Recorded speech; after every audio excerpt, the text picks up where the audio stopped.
നമസ്കാരം. നൈറ്റ് ടെയിൽസിലേക്ക് സ്വാഗതം. ഇരുട്ടിന്റെയും നിഗൂഢതയുടെയും ഈ രാത്രിയിൽ ഒരുപക്ഷെ നിങ്ങൾ ഒറ്റയ്ക്കിരുന്ന് ഈ കഥ കേൾക്കുമ്പോൾ ഒരു ചോദ്യം. നൂറ്റാണ്ടുകളായി ഇന്ത്യയുടെ മണ്ണിൽ ലോകത്തിന്റെ കണ്ണുകളിൽ നിന്ന് മറഞ്ഞിരിക്കുന്ന ഒരു രഹസ്യ സമൂഹത്തെക്കുറിച്ച് നിങ്ങൾ കേട്ടിട്ടുണ്ടോ? ഈ അവിശ്വസനീയമായ കഥ നിങ്ങളെ തേടിയെത്തിയത് എവിടെ നിന്നാണ്?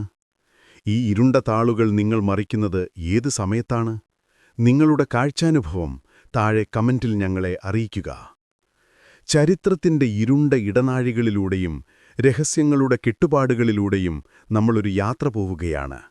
ഇന്ന് നമ്മൾ ചർച്ച ചെയ്യാൻ പോകുന്നത് ഒരുപക്ഷെ ഭാരതത്തിന്റെ ചരിത്രത്തിലെ ഏറ്റവും വലുതും അതേസമയം ഏറ്റവും രഹസ്യാത്മകവുമായ ഒരു സമൂഹത്തെക്കുറിച്ചാണ്. ചക്രവർത്തി അശോകന്റെ 9 അജ്ഞാതർ, the 9 unknown men of emperor Ashoka. ഒരുപക്ഷെ ഈ പേരാദ്യമായി കേൾക്കുന്നവർക്ക് ഇതൊരു കെട്ടുകഥയായി തോന്നാം. എന്നാൽ ഭാവനയുടെയും യാഥാർത്ഥ്യത്തിന്റെയും അതിരുകൾ മായ്ച്ചുകളയുന്ന ഒരു ചരിത്രമുണ്ട് ഇതിന്. വിശ്വവിജയിയായ ഒരു ചക്രവർത്തി കലിംഗയുദ്ധകളത്തിലെ രക്തപ്പുഴ കണ്ട് മാനസാന്തരം വന്ന ബുദ്ധമതത്തിലേക്ക് തിരിയുന്നു. അതിനുശേഷം ലോകത്തെ ഭീകരമായ അറിവുകളിൽ നിന്ന് സംരക്ഷിക്കാൻ 9 പ്രതിഭാശാലികളായ മനുഷ്യരെ ഉൾപ്പെടുത്തി ഒരു രഹസ്യ സമൂഹത്തിന് രൂപം നൽകുന്നു. ഈ 9 പേർക്ക് ഓരോരുത്തർക്കും മാനവരാശിയുടെ ഏറ്റവും അപകടകരമായ രഹസ്യങ്ങളെക്കുറിച്ചുള്ള ഒരു പുസ്തകം സൂക്ഷിക്കാൻ ചുമതല നൽകുന്നു. ഈ രഹസ്യങ്ങൾ മനുഷ്യന്റെ കയ്യിലെത്തിയാൽ ലോകത്തെ നശിപ്പിക്കാൻ പോന്നവയാണ്. കേവലം ഒരു മിത്തായി തോന്നാമെങ്കിലും ഈ കഥയ്ക്ക് ചരിത്രത്തിന്റെ താളുകളിൽ, ചിലപ്പോൾ ഭൂമിയുടെ ആഴങ്ങളിൽ ഉറങ്ങിക്കിടക്കുന്ന സത്യത്തിന്റെ ചില കണികകളുണ്ടോ? ഇന്ന് നമ്മൾ ആ രഹസ്യ സമൂഹത്തിന്റെ ഉത്ഭവം മുതൽ അതിന്റെ സാധ്യതകൾ വരെ അഴിച്ചുപണിയാൻ ശ്രമിക്കുകയാണ്. ആരായിരുന്നു അശോകൻ? കലിംഗയുദ്ധം അയാളെ എങ്ങനെ മാറ്റിമറിച്ചു? എന്തുകൊണ്ട് 9 അജ്ഞാതർക്ക് രൂപം നൽകി?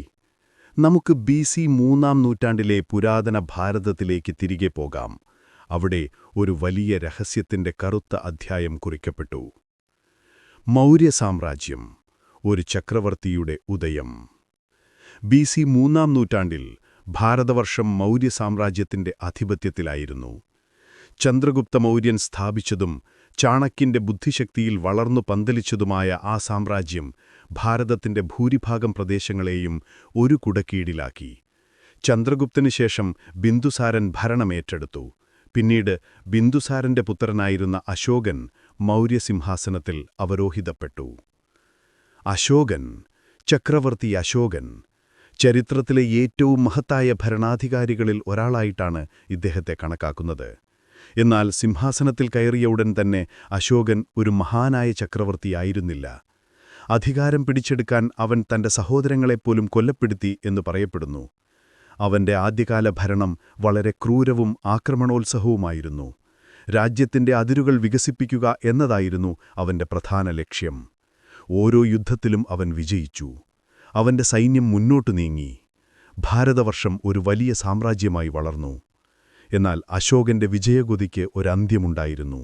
അതാണ് കലിംഗയുദ്ധം. കലിംഗം, ഇന്നത്തെ ഒഡീഷ സംസ്ഥാനത്തിന്റെ തീരപ്രദേശം. മൗര്യ സാമ്രാജ്യത്തിന് കീഴടങ്ങാൻ കലിംഗം തയ്യാറായിരുന്നില്ല. അതുകൊണ്ടുതന്നെ കലിംഗം അശോകന്റെ കണ്ണിൽ കരടായി മാറി. എന്തു വില കൊടുത്തും കലിംഗം കീഴടക്കണം എന്ന് അശോകൻ തീരുമാനിച്ചു. BC 261-ൽ ചരിത്രത്തിലെ ഏറ്റവും ഭീകരമായ യുദ്ധങ്ങളിൽ ഒന്നിന് കലിംഗഭൂമി സാക്ഷ്യം വഹിച്ചു. അശോകന്റെ സൈന്യം കലിംഗത്തെ ആക്രമിച്ചു. അതിശക്തമായ പോരാട്ടം നടന്നു. ചരിത്രകാരന്മാരുടെ കണക്കനുസരിച്ച് ഈ യുദ്ധത്തിൽ ഏകദേശം 1,00,000 കലിംഗ സൈനികരും 10,000 മൗര്യ സൈനികരും കൊല്ലപ്പെട്ടു. യുദ്ധകളം രക്തപ്പുഴയായി മാറി. സ്ത്രീകളും കുട്ടികളും ഉൾപ്പെടെ ലക്ഷക്കണക്കിന് ആളുകൾക്ക് ജീവൻ നഷ്ടപ്പെട്ടു. യുദ്ധാനന്തരം കലിംഗം കീഴടക്കി. അശോകൻ വിജയിച്ചു. എന്നാൽ ഈ വിജയം അശോകന് സന്തോഷം നൽകിയില്ല. യുദ്ധകളം സന്ദർശിച്ച അശോകൻ കണ്ട കാഴ്ചയിൽ ഞെട്ടിപ്പോയി. എങ്ങും ചിതറിക്കിടക്കുന്ന മൃതദേഹങ്ങൾ, രക്തത്തിൽ കുളിച്ച മണ്ണ്, വേദന കൊണ്ട് നിലവിളിക്കുന്ന ജനങ്ങൾ, തങ്ങളുടെ പ്രിയപ്പെട്ടവരെ നഷ്ടപ്പെട്ടവരുടെ ദുഃഖം. ഈ കാഴ്ച അശോകന്റെ മനസ്സിനെ വല്ലാതെ ഉലച്ചു. താൻ നേടിയ വിജയം ഈ ക്രൂരതയ്ക്കു മുന്നിൽ അർത്ഥഹീനമാണ് എന്നവന് തോന്നി. അവന്റെ മനസ്സിൽ ഒരു വലിയ മാറ്റം സംഭവിക്കുകയായിരുന്നു. കലിംഗയുദ്ധം അശോകന്റെ ജീവിതത്തിലെ ഒരു വഴിത്തിരിവായി. ഈ യുദ്ധത്തിനു ശേഷം അവൻ സകല യുദ്ധങ്ങളും ഉപേക്ഷിച്ചു.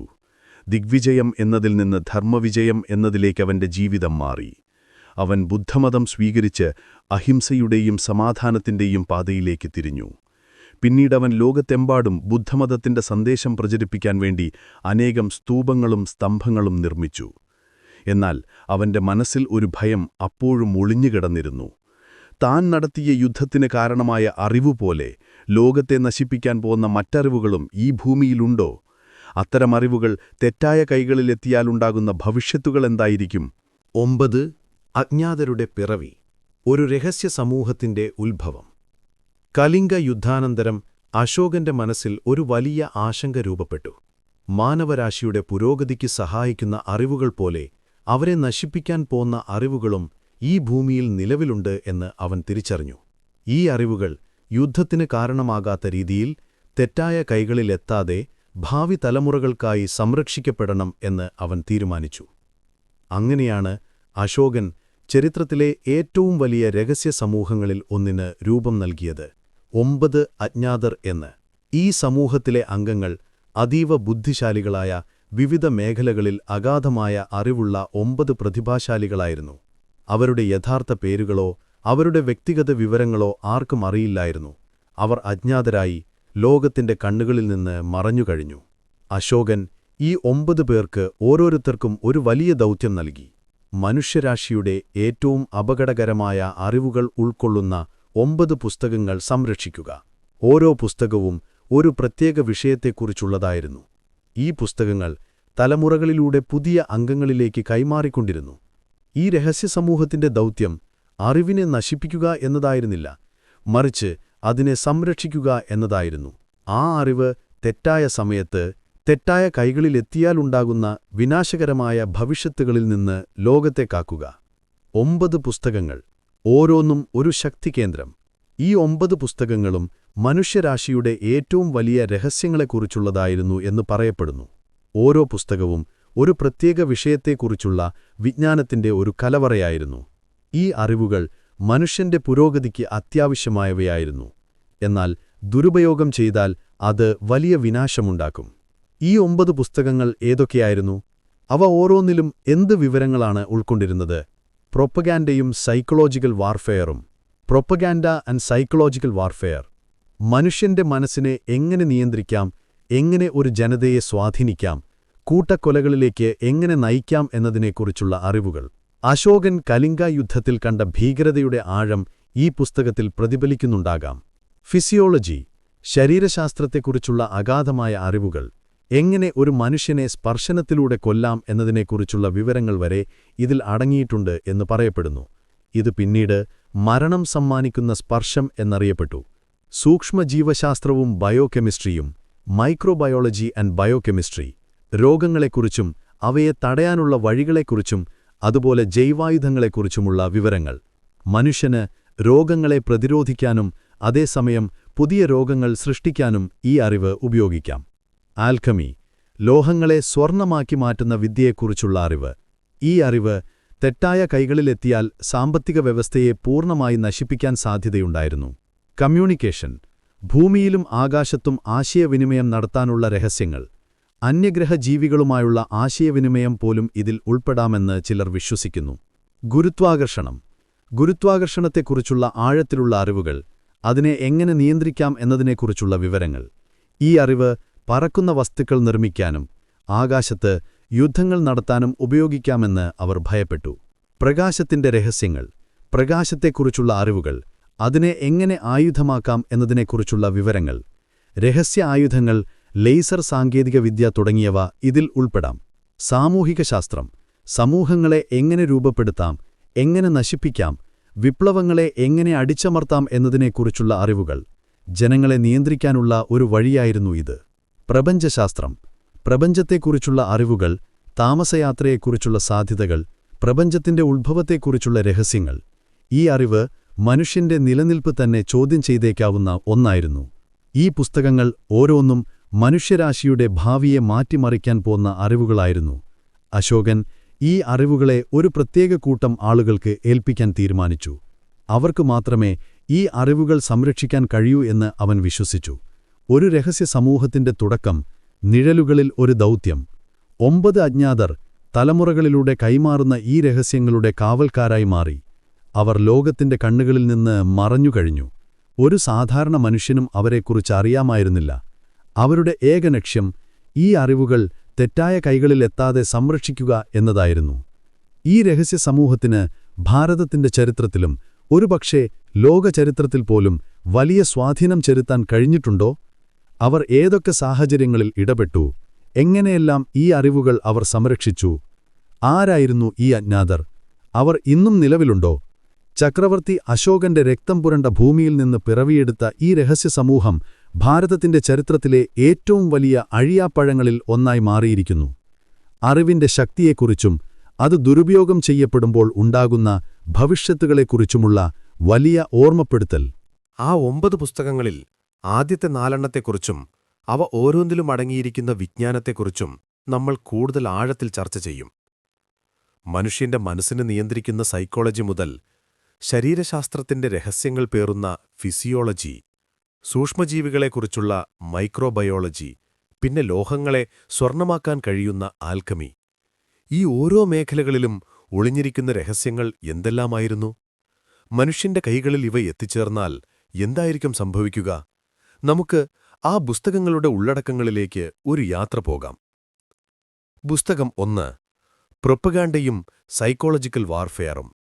മനസ്സിന്റെ യുദ്ധം. ഒന്നാമത്തെ പുസ്തകം മനുഷ്യന്റെ മനസ്സിനെക്കുറിച്ചുള്ളതായിരുന്നു. പ്രൊപ്പഗാൻഡയും സൈക്കോളജിക്കൽ വാർഫെയറും എന്ന പേരുതന്നെ ഈ പുസ്തകത്തിന്റെ ഉള്ളടക്കത്തിന്റെ ആഴം വ്യക്തമാക്കുന്നു. എങ്ങനെ ഒരു ജനതയുടെ ചിന്തകളെയും വികാരങ്ങളെയും നിയന്ത്രിക്കാം? എങ്ങനെ ഒരു വലിയ ജനക്കൂട്ടത്തെ ഒരു പ്രത്യേക ലക്ഷ്യത്തിലേക്ക് നയിക്കാം? എങ്ങനെ അവരെ യുദ്ധത്തിന് പ്രേരിപ്പിക്കാം, അല്ലെങ്കിൽ സമാധാനത്തിലേക്ക് കൊണ്ടുവരാം? കൂട്ടക്കൊലകളിലേക്ക് പോലും നയിക്കാൻ കഴിയുന്ന മാനസിക തന്ത്രങ്ങൾ എന്തൊക്കെയാണ്? ഈ ചോദ്യങ്ങൾക്കെല്ലാം ഉത്തരം നൽകുന്ന അറിവുകളായിരുന്നു ഈ പുസ്തകത്തിൽ അടങ്ങിയിരുന്നത്.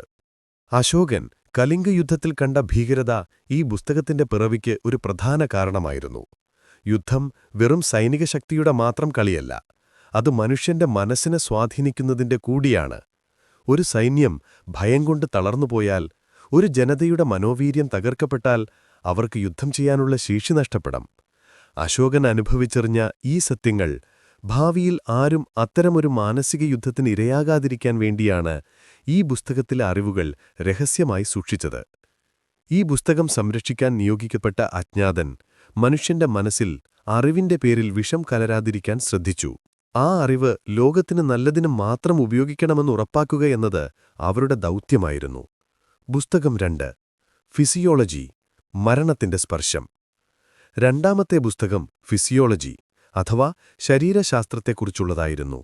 ഇത് കേവലം മനുഷ്യശരീരത്തിന്റെ ഘടനയെക്കുറിച്ചുള്ള അറിവായിരുന്നില്ല, മറിച്ച് അതിന്റെ ഏറ്റവും അപകടകരമായ വശങ്ങളെക്കുറിച്ചുള്ള പഠനമായിരുന്നു. എങ്ങനെ ഒരു മനുഷ്യനെ സ്പർശത്തിലൂടെ കൊല്ലാം? എങ്ങനെ ഒരു മനുഷ്യശരീരത്തിലെ പ്രധാന മർമ്മങ്ങളെ അഥവാ പ്രഷർ പോയിന്റ്സിനെ നിയന്ത്രിക്കാം? എങ്ങനെ ശരീരത്തിലെ ഊർജ്ജപ്രവാഹത്തെ തടസ്സപ്പെടുത്താം? ഈ ചോദ്യങ്ങൾക്കെല്ലാം ഉത്തരം നൽകുന്ന വിവരങ്ങൾ ഈ പുസ്തകത്തിൽ അടങ്ങിയിരുന്നു.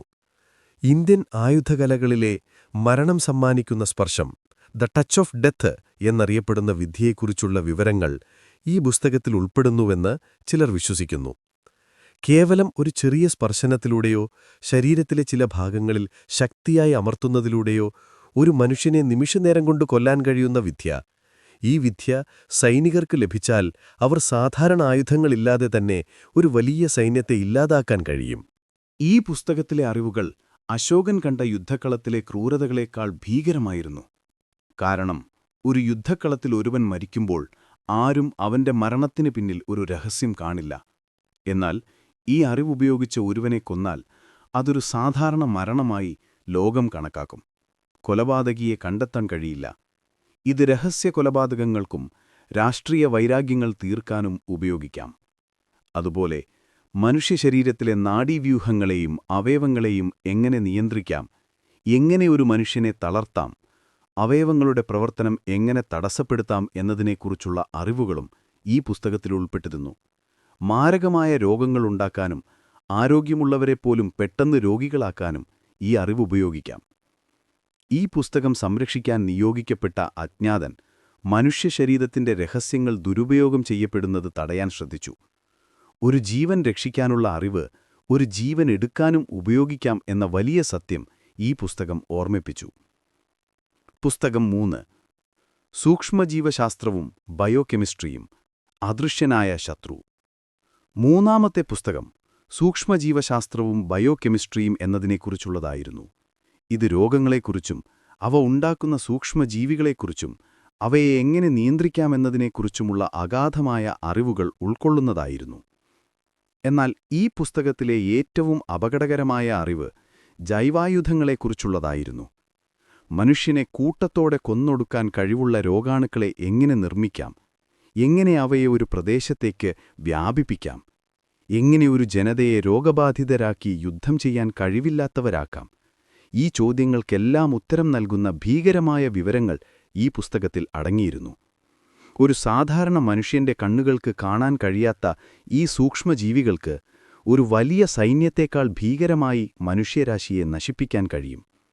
അതുപോലെ രോഗങ്ങളെ തടയാനുള്ള വഴികൾ, പ്രതിവിധികൾ, വാക്സിനുകൾ എന്നിവയെക്കുറിച്ചുള്ള അറിവുകളും ഇതിൽ ഉൾപ്പെട്ടിരുന്നു. രോഗങ്ങളെ തടയാനും മനുഷ്യന്റെ ജീവൻ രക്ഷിക്കാനും ഈ അറിവ് ഉപയോഗിക്കാം. എന്നാൽ ഇതിന്റെ ദുരുപയോഗം ലോകത്തിനു വലിയ ഭീഷണിയായിരുന്നു. ഈ പുസ്തകത്തിലെ അറിവുകൾ മനുഷ്യനെ ഒരു അദൃശ്യനായ ശത്രുവിനെതിരെ പോരാടാൻ പഠിപ്പിച്ചു. എന്നാൽ അതേസമയം ആ അദൃശ്യനായ ശത്രുവിനെ സൃഷ്ടിക്കാനും ഈ അറിവ് സഹായിച്ചു. അശോകൻ കണ്ട യുദ്ധക്കളത്തിലെ രക്തം കാഴ്ചകളിൽ നിന്ന് വ്യത്യസ്തമായി ഈ അറിവ് നിശബ്ദമായും എന്നാൽ ഭീകരമായും മനുഷ്യരാശിയെ ഇല്ലാതാക്കാൻ കഴിവുള്ളതുമായിരുന്നു. ഈ പുസ്തകം സംരക്ഷിക്കാൻ നിയോഗിക്കപ്പെട്ട അജ്ഞാതൻ ലോകത്ത് ജൈവായുധ ഭീഷണി ഉണ്ടാകാതിരിക്കാൻ ശ്രദ്ധിച്ചു. രോഗം മനുഷ്യന്റെ ശത്രുവായി മാറുമ്പോൾ അതിനെ എങ്ങനെ നേരിടണമെന്നും ആ അറിവ് ദുരുപയോഗം ചെയ്യപ്പെടുമ്പോൾ അതിനെ എങ്ങനെ തടയണമെന്നും ഈ പുസ്തകം ഓർമ്മിപ്പിച്ചു. പുസ്തകം 4. രസതന്ത്രം അഥവാ ആൽക്കെമി, ലോഹങ്ങളെ സ്വർണമാക്കി മാറ്റാനുള്ള വിദ്യ. നാലാമത്തെ പുസ്തകം രസതന്ത്രം അഥവാ ആൽക്കെമി എന്നതിനെക്കുറിച്ചുള്ളതായിരുന്നു. ഇത് കേവലം സാധാരണ രസതന്ത്രമായിരുന്നില്ല, മറിച്ച് ലോഹങ്ങളെ സ്വർണമാക്കി മാറ്റുന്ന വിദ്യയെക്കുറിച്ചുള്ള അറിവുകളായിരുന്നു ഇതിലടങ്ങിയിരുന്നത്. ഫിലോസഫേഴ്സ് സ്റ്റോൺ എന്നറിയപ്പെടുന്ന സ്വർണമുണ്ടാക്കാൻ കഴിവുള്ള രഹസ്യങ്ങളെക്കുറിച്ചുള്ള വിവരങ്ങൾ ഈ പുസ്തകത്തിൽ ഉൾപ്പെട്ടിരുന്നു എന്ന് പറയപ്പെടുന്നു. ഈ അറിവ് തെറ്റായ കൈകളിലെത്തിയാൽ ഉണ്ടാകുന്ന ഭവിഷ്യത്തുകൾ വളരെ വലുതായിരുന്നു. ലോകത്തിന്റെ സമ്പദ്വ്യവസ്ഥയെ ഇത് പൂർണ്ണമായും തകർക്കും. സ്വർണം സാധാരണ ലോഹമായി മാറുമ്പോൾ അതിന്റെ മൂല്യമില്ലാതാകും. എല്ലാ രാജ്യങ്ങളുടെയും സാമ്പത്തിക അടിത്തറ തകരും. ഇത് ലോകമെമ്പാടും വലിയ അരാജകത്തിന് കാരണമാകും. യുദ്ധങ്ങളുണ്ടാകാം, സാമ്പത്തിക പ്രതിസന്ധികളുണ്ടാകാം, പട്ടിണിയും ദാരിദ്ര്യവും വ്യാപകമാവാം. അതുപോലെ രാസവസ്തുക്കൾ ഉപയോഗിച്ച് പുതിയ ആയുധങ്ങൾ ഉണ്ടാക്കുന്നതിനെക്കുറിച്ചും മാരകമായ വിഷം നിർമ്മിക്കുന്നതിനെക്കുറിച്ചുമുള്ള അറിവുകളും ഈ പുസ്തകത്തിൽ ഉൾപ്പെട്ടിരുന്നു. ഈ അറിവ് ഉപയോഗിച്ച് പുതിയതരം സ്ഫോടക വസ്തുക്കളുണ്ടാക്കാം, അല്ലെങ്കിൽ ഒരു വലിയ ജനതയെ വിഷം നൽകി കൊല്ലാം. ആൽക്കെമി കേവലം ലോഹങ്ങളെ സ്വർണമാക്കുന്ന വിദ്യ മാത്രമല്ല, അത് ദ്രവ്യത്തെയും അതിന്റെ രൂപാന്തരങ്ങളെക്കുറിച്ചുമുള്ള പഠനമാണ്. ഈ അറിവ് തെറ്റായ രീതിയിൽ ഉപയോഗിക്കപ്പെട്ടാൽ അത് ലോകത്തെ സാമ്പത്തികമായി നശിപ്പിക്കുകയും രാസായുധങ്ങൾ ഉപയോഗിച്ച് മനുഷ്യരാശിയെ ഇല്ലാതാക്കുകയും ചെയ്യും. ഈ പുസ്തകം സംരക്ഷിക്കാൻ നിയോഗിക്കപ്പെട്ട അജ്ഞാതൻ ലോകത്തിൽ സാമ്പത്തിക വ്യവസ്ഥയെ സംരക്ഷിക്കാനും രാസായുധ ഭീഷണി ഇല്ലാതാക്കാനും ശ്രദ്ധിച്ചു. അറിവിന്റെ ശക്തി മനുഷ്യന് സാമ്പത്തിക സ്വാതന്ത്ര്യം നൽകുമെങ്കിലും അത് ദുരുപയോഗം ചെയ്യപ്പെട്ടാൽ സാമ്പത്തിക അടിമത്തത്തിലേക്ക് നയിക്കുമെന്ന് ഈ പുസ്തകം ഓർമ്മിപ്പിച്ചു. അറിവിന്റെ മറഞ്ഞിരിക്കുന്ന ശക്തി. അശോകന്റെ 9 അജ്ഞാതരുടെ ആദ്യത്തെ 4 പുസ്തകങ്ങൾ മനുഷ്യന്റെ മനസ്സിനെയും ശരീരത്തെയും ജൈവശാസ്ത്രപരമായ നിലനിൽപ്പിനെയും സാമ്പത്തിക അടിത്തറയെയും എങ്ങനെ സ്വാധീനിക്കാമെന്ന് വ്യക്തമാക്കുന്നു. ഈ അറിവുകൾ ഓരോന്നും മനുഷ്യരാശിയുടെ ഭാവിയെ മാറ്റിമറിക്കാൻ പോന്നവയായിരുന്നു. അവ തെറ്റായ കൈകളിലെത്തുന്നത് തടയുക എന്നതായിരുന്നു ഈ രഹസ്യ സമൂഹത്തിന്റെ പ്രധാന ദൗത്യം. ഈ പുസ്തകങ്ങളിലെ അറിവുകൾ അവയുടെ ശക്തിയാൽ മനുഷ്യനെ ദൈവതുല്യനാക്കാനോ അല്ലെങ്കിൽ ഒരു രാക്ഷസനാക്കാനോ കഴിവുള്ളതായിരുന്നു. അശോകൻ കണ്ട ആ യുദ്ധത്തിന്റെ ഭീകരത ഭാവിയിൽ ഈ അറിവുകൾ ഉപയോഗിച്ച് ആരും ആവർത്തിക്കാതിരിക്കാൻ വേണ്ടിയുള്ള ഒരു സംരക്ഷണം. ആ 9 പുസ്തകങ്ങളിൽ അടുത്ത 3 അവ ഓരോന്നിലും അടങ്ങിയിരിക്കുന്ന വിജ്ഞാനത്തെക്കുറിച്ചും നമ്മൾ കൂടുതൽ ആഴത്തിൽ പരിശോധിക്കും. അദൃശ്യമായ ആശയവിനിമയത്തിന്റെ രഹസ്യങ്ങൾ മുതൽ പ്രകൃതിയുടെ അടിസ്ഥാന ശക്തിയായ ഗുരുത്വാകർഷണത്തെ നിയന്ത്രിക്കാനുള്ള വിദ്യ, പിന്നെ പ്രകാശത്തിന്റെ മറഞ്ഞിരിക്കുന്ന ശക്തികൾ. ഈ അറിവുകൾ എന്തിനെക്കുറിച്ചായിരുന്നു? മനുഷ്യന്റെ പുരോഗതിക്കും അതേസമയം വിനാശത്തിനും ഇവ എങ്ങനെയാണ് കാരണമാകുന്നത്? ഈ അറിവുകൾ വെറും ഭാവനയാണോ, അതോ പുരാതന ഭാരതത്തിൽ മറഞ്ഞിരുന്ന അത്ഭുതകരമായ ശാസ്ത്രജ്ഞാനത്തിന്റെ സൂചനകളോ? നമുക്കാ പുസ്തകങ്ങളുടെ ഉള്ളടക്കങ്ങളിലേക്ക് ഒരു യാത്ര തുടരാം. പുസ്തകം 5 കമ്മ്യൂണിക്കേഷൻ, അകലങ്ങളിലെ സംഭാഷണം. 5-ാമത്തെ പുസ്തകം കമ്മ്യൂണിക്കേഷൻ അഥവാ ആശയവിനിമയത്തെക്കുറിച്ചുള്ളതായിരുന്നു. ഇത് കേവലം സാധാരണ ആശയവിനിമയ മാർഗങ്ങളെക്കുറിച്ചുള്ള പഠനമായിരുന്നില്ല. മറിച്ച് ഭൂമിയിലും ആകാശത്തും ഒരുപക്ഷേ പ്രപഞ്ചത്തിന്റെ അതിരുകൾക്കപ്പുറത്തും ആശയവിനിമയം നടത്താനുള്ള രഹസ്യങ്ങളെക്കുറിച്ചുള്ള അറിവുകളായിരുന്നു ഇതിലടങ്ങിയിരുന്നത്.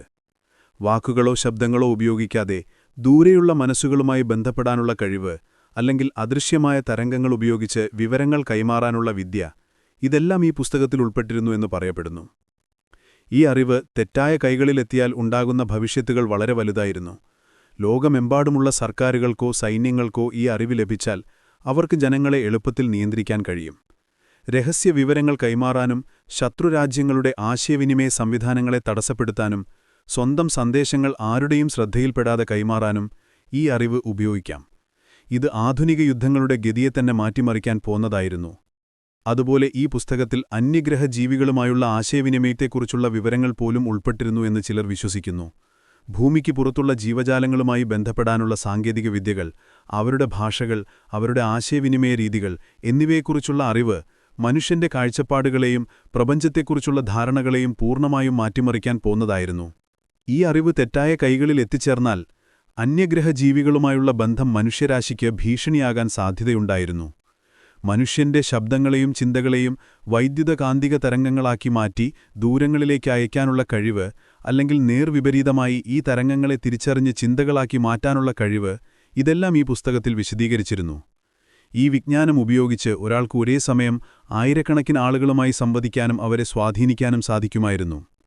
ഈ പുസ്തകം സംരക്ഷിക്കാൻ നിയോഗിക്കപ്പെട്ട അജ്ഞാനൻ ലോകത്ത് തെറ്റായ വിവരങ്ങൾ പ്രചരിക്കുന്നത് തടയാനും മനുഷ്യൻ മറ്റു നാഗരികതകളുമായി ബന്ധപ്പെടുമ്പോൾ ഉണ്ടാകാവുന്ന അപകടങ്ങളിൽ നിന്ന് അവരെ സംരക്ഷിക്കാനും ശ്രദ്ധിച്ചു.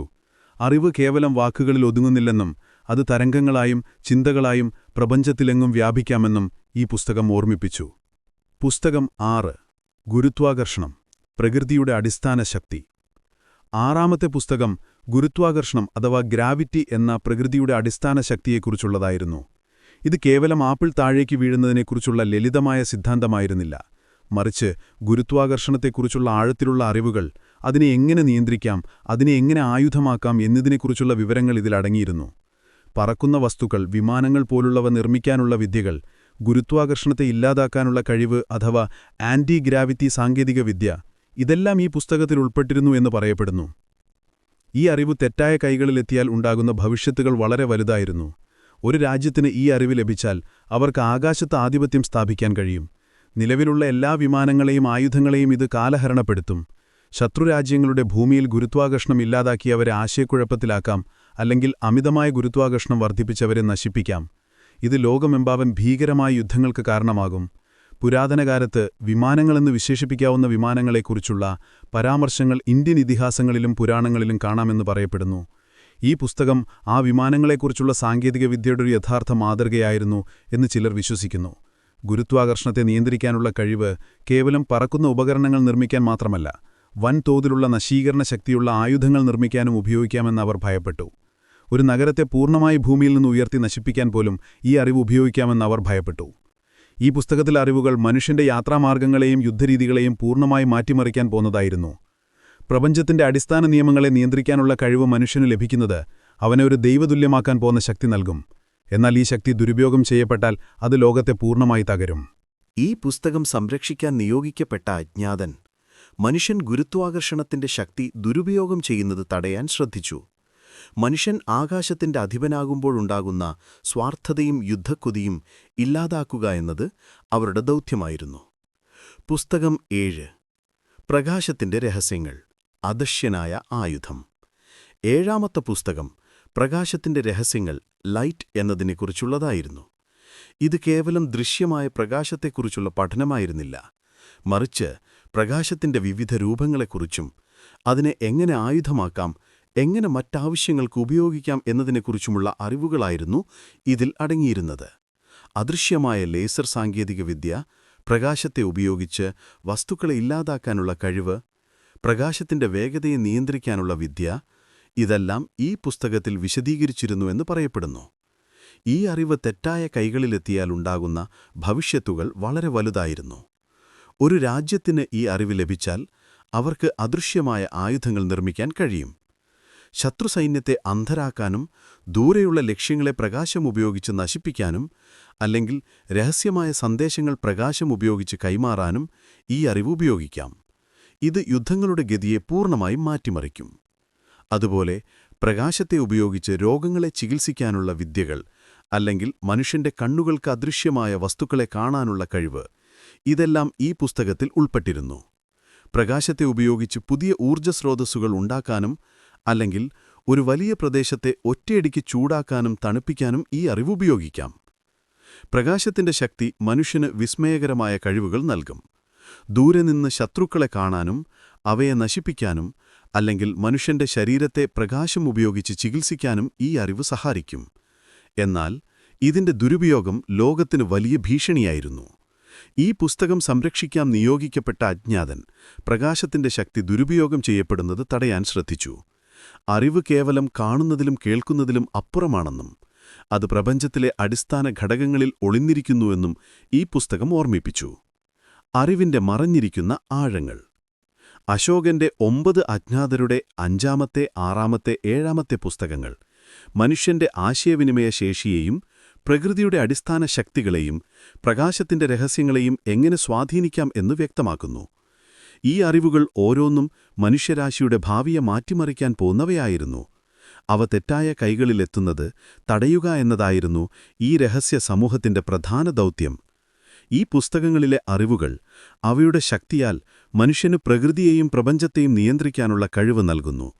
എന്നാൽ ഈ ശക്തി ദുരുപയോഗം ചെയ്യപ്പെട്ടാൽ അത് ലോകത്തെ പൂർണ്ണമായും തകർക്കും.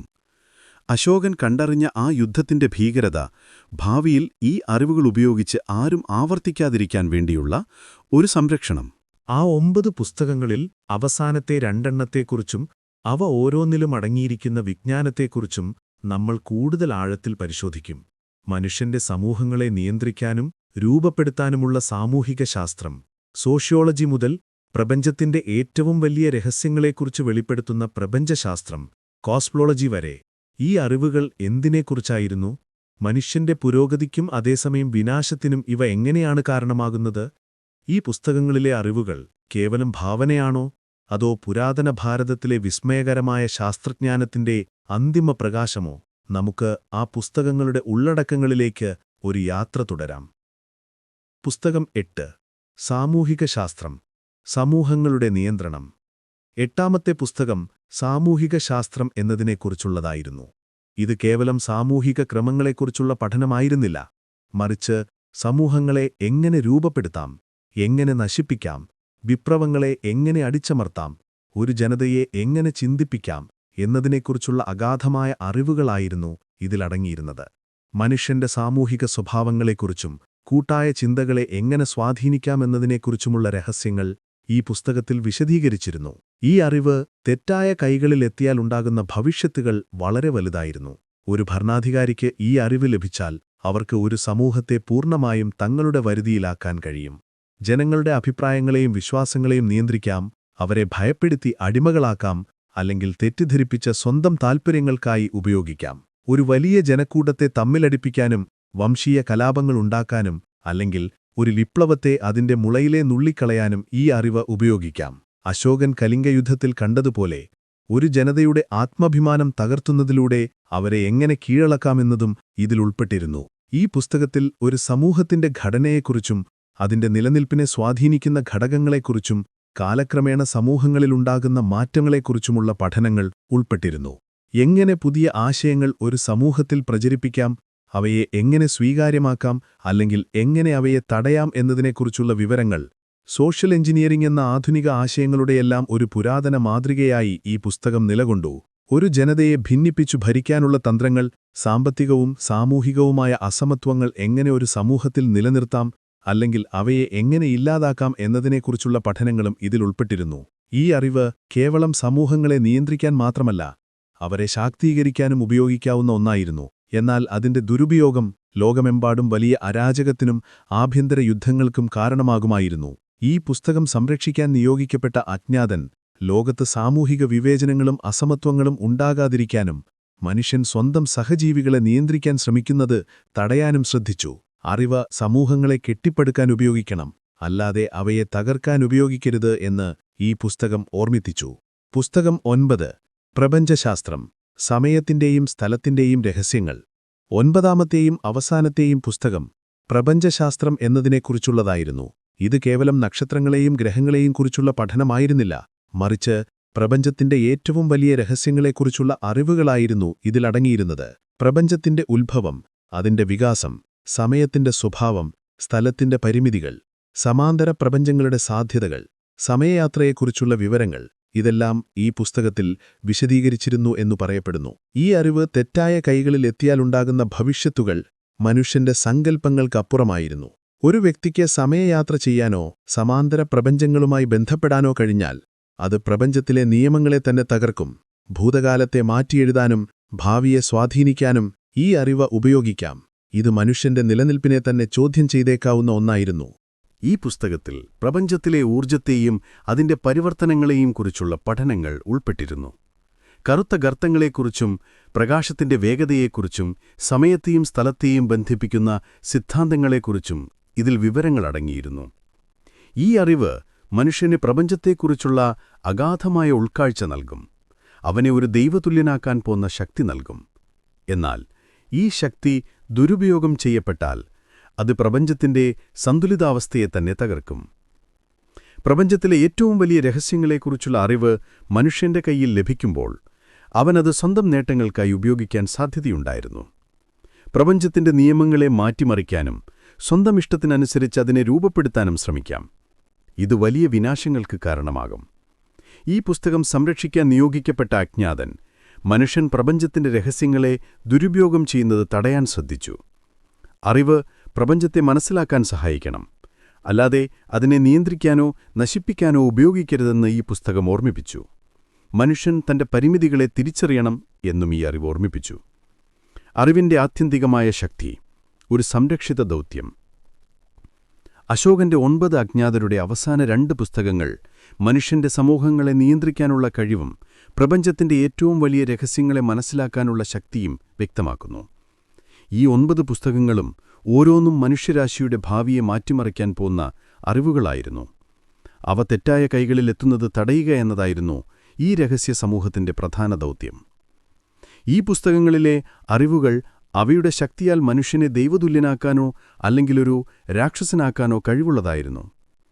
അശോകൻ കണ്ടറിഞ്ഞ ആ യുദ്ധത്തിന്റെ ഭീകരത, ഭാവിയിൽ ഈ അറിവുകൾ ഉപയോഗിച്ച് ആരും ആവർത്തിക്കാതിരിക്കാൻ വേണ്ടിയുള്ള ഒരു സംരക്ഷണം. ഈ 9 പുസ്തകങ്ങളും കേവലം പഴയകാല രേഖകളായിരുന്നില്ല, മറിച്ച് ഭാവിയുടെ താക്കോലുകളായിരുന്നു. അറിവൊരു ആയുധമാണ്. അത് നല്ലതിനുപയോഗിക്കാം, അല്ലെങ്കിൽ നശീകരണത്തിനുപയോഗിക്കാം. അശോകന്റെ 9 അജ്ഞാതർ ഈ അറിവിനെ സംരക്ഷിക്കാൻ തിരഞ്ഞെടുത്തത് മനുഷ്യന്റെ വിവേകത്തിലുള്ള അവന്റെ വിശ്വാസമായിരുന്നു. ഒരു ദിവസം മനുഷ്യരാശി ഈ അറിവുകളെ ശരിയായ രീതിയിൽ ഉപയോഗിക്കാൻ പഠിക്കുമെന്നവൻ വിശ്വസിച്ചു. അതുവരെ ഈ അറിവുകൾ നിഴലുകളിൽ സുരക്ഷിതമായി തുടരണം. ഈ രഹസ്യ സമൂഹത്തിന്റെ പ്രവർത്തനം എങ്ങനെയായിരുന്നു എന്ന് നമ്മൾ ആഴത്തിൽ പരിശോധിക്കും. ആരായിരുന്നു ഈ 9 അജ്ഞാതർ? അവർ എങ്ങനെയാണ് ഈ അറിവുകൾ തലമുറകളിലൂടെ കൈമാറിയത്? ചരിത്രത്തിലെ ഏതൊക്കെ സംഭവങ്ങളിൽ അവർ ഇടപെട്ടതായി പറയപ്പെടുന്നു?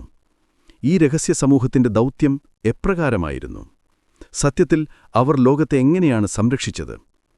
നമുക്ക് ഈ നിഴൽ മനുഷ്യരുടെ പ്രവർത്തനങ്ങളിലേക്ക് ഒരു യാത്ര പോകാം. ആരാണ് 9 അജ്ഞാതർ? രഹസ്യത്തിന്റെ മുഖമില്ലാത്ത കാവൽക്കാർ. ചക്രവർത്തി അശോകൻ തെരഞ്ഞെടുത്ത ആ 9 പേർ ആരായിരുന്നു എന്നത് ഇന്നും ഒരു വലിയ രഹസ്യമാണ്. അവർ അതിബുദ്ധിശാലികളായ, വിവിധ ശാസ്ത്രവിഷയങ്ങളിൽ അഗാധമായ അറിവുള്ള പ്രതിഭാശാലികളായിരുന്നു. അവരുടെ യഥാർത്ഥ പേരുകളോ അവരുടെ വ്യക്തിഗത വിവരങ്ങളോ ആർക്കും അറിയില്ലായിരുന്നു. അവർ സ്വയം ലോകത്തിൽ നിന്ന് മറച്ചുവെച്ചു. അവരുടെ ഏക ലക്ഷ്യം തങ്ങൾക്ക് ലഭിച്ച അറിവിനെ സംരക്ഷിക്കുക എന്നതായിരുന്നു. ഈ 9 അംഗങ്ങളും ഓരോരുത്തരും ഓരോ വിഷയത്തിലെ പുസ്തകത്തിന്റെ കാവൽക്കാരായിരുന്നു. ഒരാൾ മരിക്കുമ്പോൾ അവന്റെ പിൻഗാമിയായി പുതിയൊരാളെ തെരഞ്ഞെടുക്കുന്നു. ഈ തെരഞ്ഞെടുപ്പ് എങ്ങനെയാണ് നടന്നത്? ഒരുപക്ഷേ ഈ രഹസ്യ സമൂഹത്തിന് പുതിയ അംഗങ്ങളെ കണ്ടെത്താൻ തങ്ങളുടേതായ ചില രഹസ്യമാർഗങ്ങളുണ്ടായിരുന്നിരിക്കാം. അവർ സമൂഹത്തിൽ നിന്ന് ഏറ്റവും ബുദ്ധിശാലികളായ, ധാർമ്മിക മൂല്യങ്ങളുള്ള, അറിവിനെ നല്ല കാര്യങ്ങൾക്ക് മാത്രം ഉപയോഗിക്കാൻ കഴിയുന്ന ആളുകളെ തിരഞ്ഞെടുത്തു. ഈ അംഗങ്ങൾ പുസ്തകത്തിലെ അറിവുകൾ പൂർണ്ണമായും പഠിക്കുകയും അവ ഭാവി തലമുറകൾക്ക് കൈമാറുകയും ചെയ്തു. അവരുടെ അംഗത്വം ഒരിക്കലും പരസ്യമായിരുന്നില്ല. ഒരുപക്ഷെ അവരുടെ സ്വന്തം കുടുംബത്തിന് പോലും ഈ രഹസ്യ സമൂഹത്തിലെ അവരുടെ പങ്കാളിത്തത്തെക്കുറിച്ച് അറിയാമായിരുന്നിരിക്കില്ല. അവർ സാധാരണ ജീവിതം നയിച്ചു, എന്നാൽ അവരുടെ മനസ്സിൽ വലിയൊരു ദൗത്യം സൂക്ഷിച്ചു. അറിവിന്റെ കൈമാറ്റം, ഒരു രഹസ്യ പരമ്പര. അറിവ് എങ്ങനെയാണ് തലമുറകളിലൂടെ കൈമാറിയത് എന്നത് ഈ രഹസ്യ സമൂഹത്തിലെ ഏറ്റവും വലിയ ആകർഷകമായ വശമാണ്. ഓരോ പുസ്തകത്തിന്റെയും കാവൽക്കാർ തങ്ങളുടെ ജീവിതകാലം മുഴുവൻ ആ അറിവിനെക്കുറിച്ച് പഠിക്കുകയും അതിന്റെ സാധ്യതകളെയും അപകടങ്ങളെയും കുറിച്ച് മനസ്സിലാക്കുകയും ചെയ്തു. അവർ തങ്ങളുടെ പിൻഗാമിയെ കണ്ടെത്തുമ്പോൾ ആ വ്യക്തിക്ക് ആ അറിവ് പൂർണ്ണമായും കൈമാറി. ഇത് ഒരു ദീർഘകാല പ്രക്രിയയായിരുന്നിരിക്കാം. അറിവിനെ ദുരുപയോഗം ചെയ്യാൻ സാധ്യതയില്ലാത്ത ഒരാൾക്ക് മാത്രമേ ഈ ചുമതല ലഭിച്ചിരുന്നുള്ളൂ.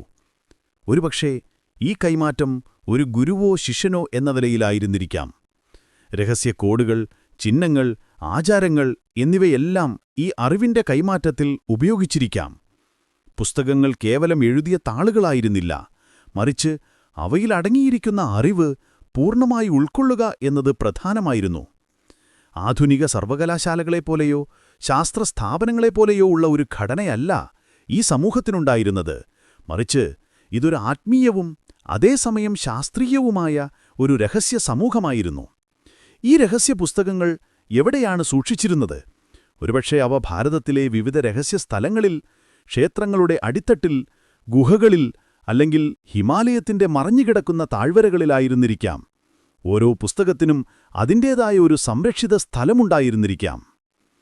ചരിത്രത്തിലെ നിഴലുകൾ, അജ്ഞാതരുടെ ഇടപെടലുകൾ. 9 അജ്ഞാതർ ലോകത്തിന്റെ കണ്ണുകളിൽ നിന്ന് മറഞ്ഞിരുന്ന ഒരു സമൂഹമായിരുന്നുവെങ്കിലും അവർ ചരിത്രത്തിൽ ഇടപെട്ടിരുന്നോ? ചില സിദ്ധാന്തങ്ങൾ അനുസരിച്ച് അവർ മാനവരാശിയുടെ പുരോഗതിയെ രഹസ്യമായി സ്വാധീനിക്കുകയും അപകടകരമായ അറിവുകൾ തെറ്റായ കൈകളിലെത്താതിരിക്കാൻ ഇടപെടുകയും ചെയ്തിട്ടുണ്ട്. അണുവായുധങ്ങളുടെ രഹസ്യം. 2ാം ലോക മഹായുദ്ധകാലത്ത് അണുബോംബ് നിർമ്മിക്കുന്നതിനു മുൻപ് തന്നെ പുരാതന ഭാരതത്തിൽ അത്തരം വിദ്യകളെക്കുറിച്ചുള്ള അറിവുകൾ നിലനിന്നിരുന്നിരിക്കാം എന്ന് ചിലർ വിശ്വസിക്കുന്നു. 9 അജ്ഞാതരുടെ സമൂഹം ഈ അറിവുകൾ തെറ്റായ കൈകളിലെത്തുന്നത് തടഞ്ഞതുകൊണ്ടാവാം അന്ന് ലോകം ഒരു വലിയ ആണവ യുദ്ധത്തിൽ നിന്ന് രക്ഷപ്പെട്ടത് എന്ന് ചിലർ വാദിക്കുന്നു. ഭാരതത്തിന്റെ പുരാണങ്ങളിൽ ബ്രഹ്മാസ്ത്രം പോലുള്ള ആയുധങ്ങളെക്കുറിച്ചുള്ള പരാമർശങ്ങൾ ഈ അറിവുകളുമായി ബന്ധപ്പെട്ടതാണോ എന്ന് സംശയിക്കുന്നവരുണ്ട്. വൈദ്യകശാസ്ത്രപരമായ മുന്നേറ്റങ്ങൾ, സൂക്ഷ്മജീവശാസ്ത്രത്തെയും ഫിസിയോളജിയെയും കുറിച്ചുള്ള പുസ്തകങ്ങൾ മനുഷ്യന്റെ ആരോഗ്യത്തെക്കുറിച്ച് അഗാധമായ അറിവുകൾ ഉൾക്കൊണ്ടിരുന്നു. ഈ അറിവുകൾ ലോകത്ത് പകർച്ചവ്യാധികൾ വ്യാപിക്കാതിരിക്കാൻ സഹായിച്ചിരുന്നിരിക്കാം. ചിലപ്പോൾ പുരാതന ഭാരതത്തിലെ ആയുർവേദ ചികിത്സാരീതികൾക്ക് പിന്നിൽ ഈ രഹസ്യ അറിവുകൾക്ക് പങ്കുണ്ടായിരുന്നിരിക്കാം എന്ന് വിശ്വസിക്കുന്നവരുണ്ട്.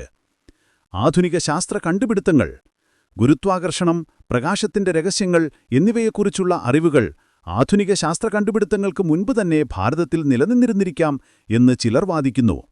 ഈ അറിവുകൾ പിൽക്കാലത്ത് പാശ്ചാത്യ ലോകത്തെ ശാസ്ത്രജ്ഞർക്ക് ലഭിച്ചിരിക്കാം, അല്ലെങ്കിൽ ഈ രഹസ്യ സമൂഹം തന്നെ രഹസ്യമായി ചില സൂചനകൾ നൽകിയിരിക്കാം. ഈ ഇടപെടലുകളെല്ലാം നേരിട്ടുള്ളതായിരുന്നില്ല. ഒരുപക്ഷെ അവർ സൂക്ഷ്മമായ സ്വാധീനങ്ങളിലൂടെയോ അല്ലെങ്കിൽ ചില വ്യക്തികൾക്ക് മാത്രമേ രഹസ്യമായി വിവരങ്ങൾ കൈമാറിയതിലൂടെയോ ആയിരിക്കാം ഇത് നടത്തിയത്. അവരുടെ ലക്ഷ്യം ലോകത്തെ നശിപ്പിക്കുക എന്നതായിരുന്നില്ല, മറിച്ച് അതിനെ സംരക്ഷിക്കുക എന്നതായിരുന്നു.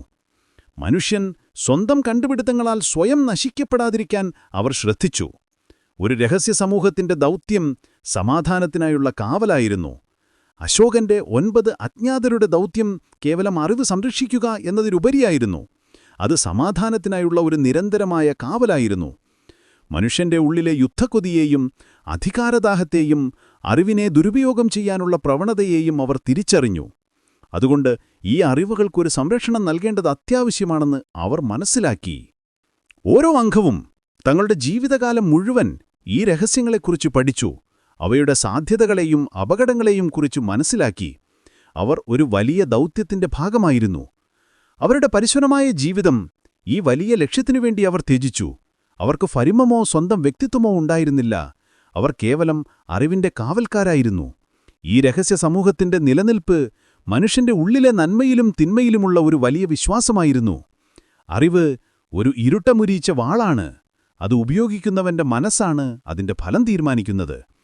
അശോകൻ ഈ സത്യം തിരിച്ചറിഞ്ഞു. അതുകൊണ്ടാണ് അവൻ ഈ അറിവുകൾക്കൊരു സംരക്ഷണം നൽകിയത്. ചരിത്രത്തിലെ നിഴലുകളിൽ ഒളിഞ്ഞുകിടക്കുന്ന ഈ സമൂഹം ലോകത്തെ എത്രമാത്രം സ്വാധീനിച്ചിട്ടുണ്ടാകും എന്ന് നമുക്ക് ഊഹിക്കാൻ മാത്രമേ കഴിയുന്നുള്ളൂ.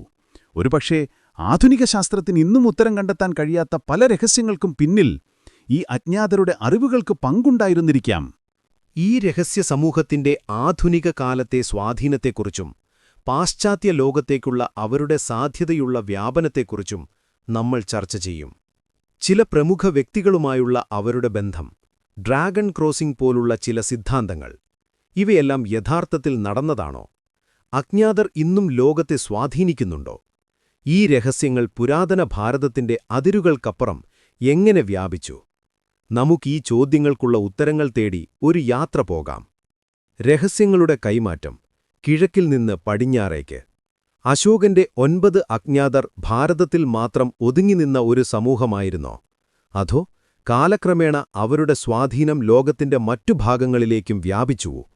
ഈ ചോദ്യം ഈ രഹസ്യ സമൂഹത്തെക്കുറിച്ചുള്ള പഠനങ്ങളിൽ ഒരു പ്രധാന വിഷയമാണ്. ചില സിദ്ധാന്തങ്ങൾ അനുസരിച്ച് ഈ അജ്ഞാതർ തങ്ങളുടെ അറിവുകൾ രഹസ്യമായി പാശ്ചാത്യ ലോകത്തെ ചില വ്യക്തികൾക്കോ അല്ലെങ്കിൽ മറ്റു രഹസ്യ സമൂഹങ്ങൾക്കോ കൈമാറിയിട്ടുണ്ട്. അറിവിന്റെ സംരക്ഷണമെന്ന ദൗത്യം ലോകത്തിന്റെ ഏതെങ്കിലും ഒരു ഭാഗത്ത് മാത്രം ഒതുങ്ങുന്നതായിരുന്നില്ല. മനുഷ്യൻ എവിടെയുണ്ടോ അവിടെയെല്ലാം ഈ അറിവുകൾക്ക് അപകടമുണ്ടാകാം. അതുകൊണ്ട് ഈ രഹസ്യ സമൂഹം തങ്ങളുടെ ദൗത്യം ലോകമെമ്പാടും വ്യാപിപ്പിക്കാൻ ശ്രമിച്ചിരിക്കാം.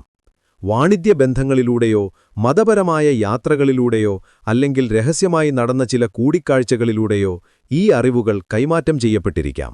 പ്രമുഖ വ്യക്തികളുമായുള്ള ബന്ധം, ഒരു സാധ്യതയുടെ വാദമുഖം. ചില രേഖകൾ അനുസരിച്ച് ചരിത്രത്തിലെ ചില പ്രമുഖ വ്യക്തികൾക്ക് അശോകന്റെ 9 അജ്ഞാതരെക്കുറിച്ച് അറിയാമായിരുന്നിരിക്കാം, അല്ലെങ്കിൽ അവരിൽ ചിലർ ഈ സമൂഹത്തിലെ അംഗങ്ങളായിരുന്നിരിക്കാം. പോപ്പ് സിൽവസ്റ്റർ രണ്ടാമൻ 10ാം നൂറ്റാണ്ടിൽ ജീവിച്ചിരുന്ന പോപ്പ് സിൽവസ്റ്റർ രണ്ടാമൻ ഒരു വലിയ പണ്ഡിതനായിരുന്നു. ഗണിതശാസ്ത്രം, ജ്യോതിശാസ്ത്രം എന്നിവയിൽ അദ്ദേഹത്തിന് വലിയ അറിവുണ്ടായിരുന്നു. അറബ് ലോകത്തുനിന്ന് അദ്ദേഹം ഈ വിജ്ഞാനങ്ങൾ നേടിയെടുത്തു എന്ന് പറയപ്പെടുന്നു. ചില സിദ്ധാന്തങ്ങളനുസരിച്ച് 9 അജ്ഞാതരുടെ ചില അറിവുകൾ അദ്ദേഹത്തിന് ലഭിച്ചിരിക്കാം. പ്രത്യേകിച്ചും ഗുരുത്വാകർഷണം, പ്രകാശത്തിന്റെ രഹസ്യങ്ങൾ എന്നിവയെക്കുറിച്ചുള്ള അറിവുകൾ. ലിയോനാർഡോ ഡാവിഞ്ചി നവോത്ഥാന കാലഘട്ടത്തിലെ ഏറ്റവും വലിയ പ്രതിഭകളിലൊരാളായിരുന്ന ലിയോനാർഡോ ഡാവിഞ്ചിക്ക് അശോകന്റെ 9 അജ്ഞാതരെക്കുറിച്ച് അറിയാമായിരുന്നിരിക്കാമെന്ന് ചിലർ വിശ്വസിക്കുന്നു. അദ്ദേഹത്തിന്റെ കണ്ടുപിടുത്തങ്ങൾ, രചനകൾ, അതുപോലെ മനുഷ്യ ശരീരത്തെക്കുറിച്ചുള്ള അഗാധമായ അറിവ്, ഇതെല്ലാം അജ്ഞാതരുടെ പുസ്തകങ്ങളിലെ അറിവുകളുമായി ബന്ധപ്പെട്ടതാണോ എന്ന് ചിലർ ചോദ്യം ചെയ്യുന്നു. ഫ്രാൻസിസ് ബേക്കൺ, ഒരു ഇംഗ്ലീഷ് തത്വചിന്തകനും ശാസ്ത്രജ്ഞനുമായിരുന്ന ഫ്രാൻസിസ് ബേക്കൺ പുതിയ ശാസ്ത്രീയ രീതികളെക്കുറിച്ച് വാദിച്ചു. അദ്ദേഹത്തിന് ദ ന്യൂ അറ്റ്ലാന്റിസ് എന്നൊരു കൃതിയുണ്ടായിരുന്നു. അതിൽ സോളമന്റെ വീട് എന്ന ഒരു രഹസ്യ സമൂഹത്തെക്കുറിച്ച് പരാമർശിക്കുന്നുണ്ട്. ഈ സമൂഹം അറിവിനെ സംരക്ഷിക്കുകയും മനുഷ്യന്റെ നന്മയ്ക്കായി ഉപയോഗിക്കുകയും ചെയ്യുന്നു. ഇത് അശോകന്റെ 9 അജ്ഞാതരുമായി ബന്ധപ്പെട്ട ഒരു ആശയമായിരുന്നിരിക്കാമെന്ന് ചിലർ വിശ്വസിക്കുന്നു. ഈ വ്യക്തികൾക്ക് നേരിട്ട് അജ്ഞാതരുമായി ബന്ധമുണ്ടായിരുന്നു എന്നതിന് കൃത്യമായ തെളിവുകളൊന്നുമില്ല. എന്നാൽ അവരുടെ അറിവിന്റെ ആഴവും അവരെ കാലത്തിനു മുൻപേ സഞ്ചരിച്ചവരായി കണക്കാക്കുന്നതും ഈ സിദ്ധാന്തങ്ങൾക്കൊരുതരം സാധ്യത നൽകുന്നു. ഡ്രാഗൺ ക്രോസിംഗ്, രഹസ്യങ്ങളിലെ ഒളിഞ്ഞുകിടക്കുന്ന പാത. ചക്രവർത്തി അശോകന്റെ 9 അജ്ഞാതരെക്കുറിച്ചുള്ള ഏറ്റവും ആകർഷകമായ സിദ്ധാന്തങ്ങളിലൊന്നാണ് ഡ്രാഗൺ ക്രോസിംഗ്. ഈ സിദ്ധാന്തമനുസരിച്ച് 9 അജ്ഞാതർ തങ്ങളുടെ അറിവുകൾ പാശ്ചാത്യ ലോകത്തേക്ക് രഹസ്യമായി കൈമാറിയത് ഒരു പ്രത്യേക ഭൂമിശാസ്ത്രീയ പാതയിലൂടെയാണ്. ഇതിനെ ഡ്രാഗൺ ക്രോസിംഗ് എന്ന് വിളിക്കുന്നു. ഈ പാത ഭാരതത്തിൽ നിന്ന് ആരംഭിച്ച് മധ്യേഷ്യയിലൂടെയും മധ്യപൂർവ്വദേശങ്ങളിലൂടെയും യൂറോപ്പിലേക്കെത്തുന്നു. ഈ പാതയിൽ പ്രാചീനകാലത്തെ പ്രധാനപ്പെട്ട ജ്ഞാനകേന്ദ്രങ്ങളും രഹസ്യ സമൂഹങ്ങളും നിലനിന്നിരുന്നു. ഈ സിദ്ധാന്തമനുസരിച്ച് 9 അജ്ഞാതർ ഈ കേന്ദ്രങ്ങളിലെ ആളുകളുമായി ബന്ധപ്പെടുകയും തങ്ങളുടെ അറിവുകൾ അവരുമായി പങ്കുവയ്ക്കുകയും ചെയ്തു. ഈ പാതയിലൂടെയാണ് പുരാതന ഭാരതത്തിലെ ശാസ്ത്രജ്ഞാനവും തത്വശാസ്ത്രവും പാശ്ചാത്യ ലോകത്തേക്കെത്തിയത് എന്ന് ചിലർ വിശ്വസിക്കുന്നു. പ്രത്യേകിച്ചും ഗണിതശാസ്ത്രം, ജ്യോതിശാസ്ത്രം, വൈദ്യശാസ്ത്രം എന്നിവയിലെ ഇന്ത്യൻ സംഭാവനകൾ അറബ് ലോകത്തിലൂടെയും പിന്നീട് യൂറോപ്പിലൂടെയും വ്യാപിച്ചത് ഈ രഹസ്യപാതയിലൂടെ ആയിരുന്നിരിക്കാം എന്ന് ഈ സിദ്ധാന്തം വാദിക്കുന്നു. ഡ്രാഗൺ എന്ന വാക്കിവിടെ അശോകന്റെ പിതാവായ വ്ലാദ് ഡ്രാക്കുലയുമായി ബന്ധപ്പെട്ട ഡ്രാഗൺ ഓർഡറിനെയോ അല്ലെങ്കിൽ അറിവിന്റെയും ശക്തിയുടെയും പ്രതീകമായ ഡ്രാഗനെയോ സൂചിപ്പിക്കുന്നുണ്ടാകാം. ഈ സിദ്ധാന്തമനുസരിച്ച് ഡ്രാഗൺ ക്രോസിംഗ് എന്നത് കേവലം ഒരു ഭൗതിക പാതയായിരുന്നില്ല, മറിച്ച് അറിവിന്റെയും രഹസ്യങ്ങളുടെയും ഒരു രഹസ്യ കൈമാറ്റ ശൃംഖലയായിരുന്നു. രഹസ്യസമൂഹങ്ങളും ആധുനിക കാലവും. അശോകന്റെ 9 അജ്ഞാതരുടെ കഥ ചരിത്രത്തിലെ മറ്റ് രഹസ്യസമൂഹങ്ങളായ ഇല്ലുമിനാറ്റി, ഫ്രീമേസൺസ് തുടങ്ങിയവയുമായി താരതമ്യം ചെയ്യപ്പെടാറുണ്ട്. ഈ രഹസ്യസമൂഹങ്ങളെല്ലാം ലോകത്തെ രഹസ്യമായി നിയന്ത്രിക്കുകയും വലിയ അറിവുകൾ കൈവശം വയ്ക്കുകയും ചെയ്യുന്നുവെന്ന് ചിലർ വിശ്വസിക്കുന്നു. 20-ാം നൂറ്റാണ്ടിലും 21-ാം നൂറ്റാണ്ടിലും ഈ രഹസ്യസമൂഹത്തിന്റെ സ്വാധീനം തുടരുന്നുണ്ടോ? ശാസ്ത്രസാങ്കേതിക വിദ്യകൾ അതിവേഗം വളരുന്ന ഈ കാലഘട്ടത്തിൽ അശോകന്റെ പുസ്തകങ്ങളിലെ അറിവുകൾ എത്രമാത്രം പ്രസക്തമാണ്? അണുവായുധങ്ങളുടെ ഭീഷണി. അണുബോംബുകളുടെ കണ്ടുപിടുത്തവും അവ ലോകത്ത് സൃഷ്ടിക്കുന്ന ഭീഷണിയും അശോകന്റെ കലിംഗ യുദ്ധാനന്തരമുള്ള ഭയത്തിന് സമാനമാണ്. അജ്ഞാതർ അണുവായുധങ്ങളെക്കുറിച്ചുള്ള അറിവുകൾ തടഞ്ഞിരുന്നോ, അതോ അവർക്കതിൽ ഒരു പങ്കുണ്ടായിരുന്നോ? ആർട്ടിഫിഷ്യൽ ഇന്റലിജൻസ് അഥവാ AI ആൻഡ് റോബോട്ടിക്സ്. മനുഷ്യരാശിയുടെ ഭാവിക്ക് ഭീഷണിയാകാൻ സാധ്യതയുള്ള ആർട്ടിഫിഷ്യൽ ഇന്റലിജൻസ് പോലുള്ള സാങ്കേതിക വിദ്യകൾ അശോകന്റെ പുസ്തകങ്ങളിലെ അറിവുകളുമായി ബന്ധപ്പെട്ടതാണോ? മനുഷ്യന്റെ മനസ്സിനെ നിയന്ത്രിക്കാനുള്ള ഈ സാങ്കേതിക വിദ്യയുടെ കഴിവ് അശോകൻ ഭയപ്പെട്ടതിന് സമാനമായ ഒന്നല്ലേ? പരിസ്ഥിതി പ്രശ്നങ്ങൾ. ലോകത്ത് വർദ്ധിച്ചുവരുന്ന പരിസ്ഥിതി പ്രശ്നങ്ങൾ, ജൈവായുധങ്ങൾ, രോഗങ്ങൾ, ഇതെല്ലാം മൈക്രോബയോളജിയെക്കുറിച്ചുള്ള പുസ്തകത്തിലെ അറിവുകൾ ദുരുപയോഗം ചെയ്യപ്പെടുന്നതിന്റെ ഫലമാണോ? ഈ ചോദ്യങ്ങൾക്കൊന്നും കൃത്യമായ ഉത്തരങ്ങളില്ല. എന്നാൽ അശോകന്റെ 9 അജ്ഞാതരുടെ കഥ മനുഷ്യരാശിയുടെ ഓരോ പുതിയ മുന്നേറ്റത്തിലും ഒരു കാലത്തവൻ കണ്ട ഭീകരതയുടെ ഒരു ഓർമ്മപ്പെടുത്തലായി നിലകൊള്ളുന്നു. അറിവൊരു ശക്തിയാണ്, എന്നാൽ അതിന്റെ ദുരുപയോഗം ലോകത്തെ നശിപ്പിക്കാൻ പോന്നതാണ്. 9 അജ്ഞാതർ ഇന്നും നിലവിലുണ്ടോ? അവർ തങ്ങളുടെ രഹസ്യങ്ങൾ ഇന്നും സംരക്ഷിക്കുന്നുണ്ടോ? അതോ ഈ കഥ കേവലം ഒരു മിത്തായിരുന്നോ? ഈ ചോദ്യങ്ങൾ ഇന്നും അഴിയാപ്പഴങ്ങളായി തുടരുന്നു. എന്നാൽ ഈ കഥയ്ക്ക് ഒരു വലിയ സന്ദേശമുണ്ട്, അറിവിന്റെ ശക്തിയെയും അതിന്റെ ഉത്തരവാദിത്തത്തെയും കുറിച്ച്. ഈ രഹസ്യസമൂഹത്തിന്റെ നിലനിൽപ്പിനെക്കുറിച്ചുള്ള ചോദ്യങ്ങളെക്കുറിച്ചും ചരിത്രപരമായ തെളിവുകളുടെ അഭാവത്തെക്കുറിച്ചും നമ്മൾ ആഴത്തിൽ പരിശോധിക്കും. അശോകന്റെ 9 അജ്ഞാതർ എന്ന ഈ കഥ കേവലം ഒരു കെട്ടുകഥയാണോ, അതോ ഇതിനു പിന്നിൽ സത്യത്തിന്റെ ചില കണികകളുണ്ടോ? ഒരു ചരിത്രകാരന് പോലും ഉറപ്പിച്ചു പറയാൻ കഴിയാത്ത ഈ നിഗൂഢതയുടെ സത്യം എവിടെ ഒളിഞ്ഞുകിടക്കുന്നു? നമുക്ക് ഈ ചോദ്യങ്ങൾക്കുള്ള ഉത്തരങ്ങൾ തേടി ഒരു യാത്ര പോകാം. ചരിത്രപരമായ തെളിവുകളുടെ അഭാവം. ഒരു നിശബ്ദ സാക്ഷ്യം. അശോകന്റെ 9 അജ്ഞാതരെക്കുറിച്ചുള്ള കഥ വളരെ ആകർഷകമാണെങ്കിലും ഇതിന്റെ ഏറ്റവും വലിയ വെല്ലുവിളി ചരിത്രപരമായ തെളിവുകളുടെ അഭാവമാണ്.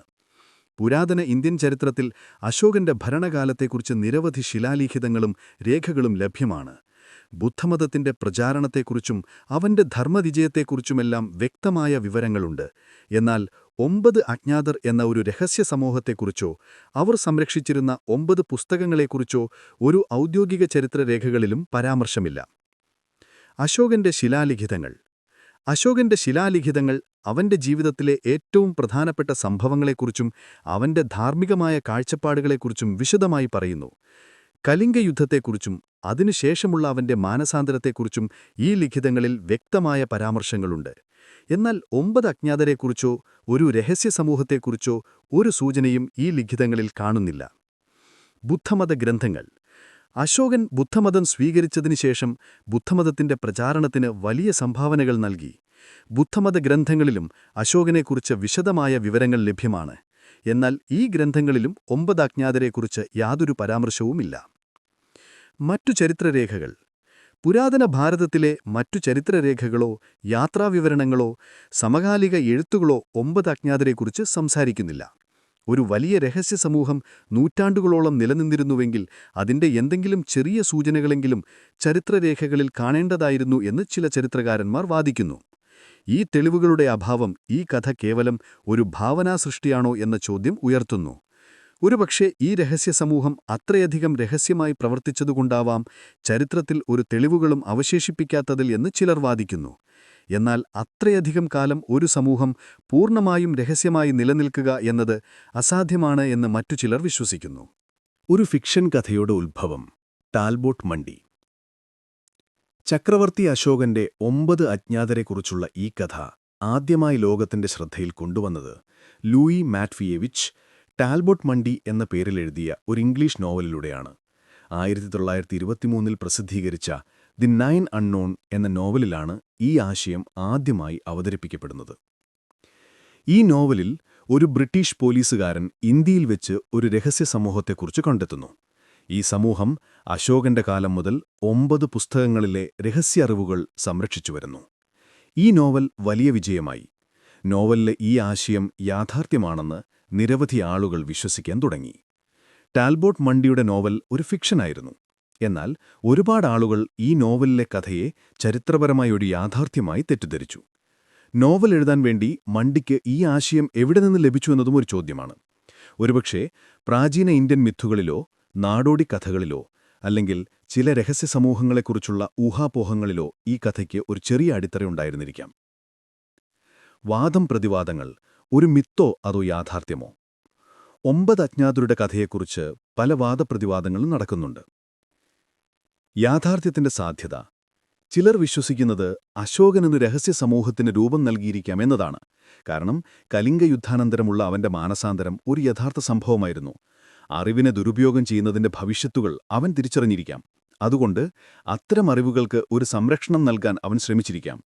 ഈ സമൂഹം അത്രയധികം രഹസ്യമായി പ്രവർത്തിച്ചതുകൊണ്ടാവാം ചരിത്രത്തിൽ യാതൊരു തെളിവുകളും അവശേഷിപ്പിക്കാതിരുന്നത് എന്നവർ വാദിക്കുന്നു. അറിവ് രഹസ്യമായി സൂക്ഷിക്കാൻ കഴിഞ്ഞതുകൊണ്ടാണ് ഇന്നും ഈ സമൂഹം നിലനിൽക്കുന്നത് എന്നും അവർ വിശ്വസിക്കുന്നു. മിഥിന്റെ സാധ്യത. ഭൂരിഭാഗം ചരിത്രകാരന്മാരും ഈ കഥയെ ഒരു മിത്തായാണ് കണക്കാക്കുന്നത്. ടാൽബോട്ട് മണ്ടിയുടെ നോവലിലെ ഒരു ഭാവനാസൃഷ്ടി മാത്രമാണിത് എന്നവർ പറയുന്നു.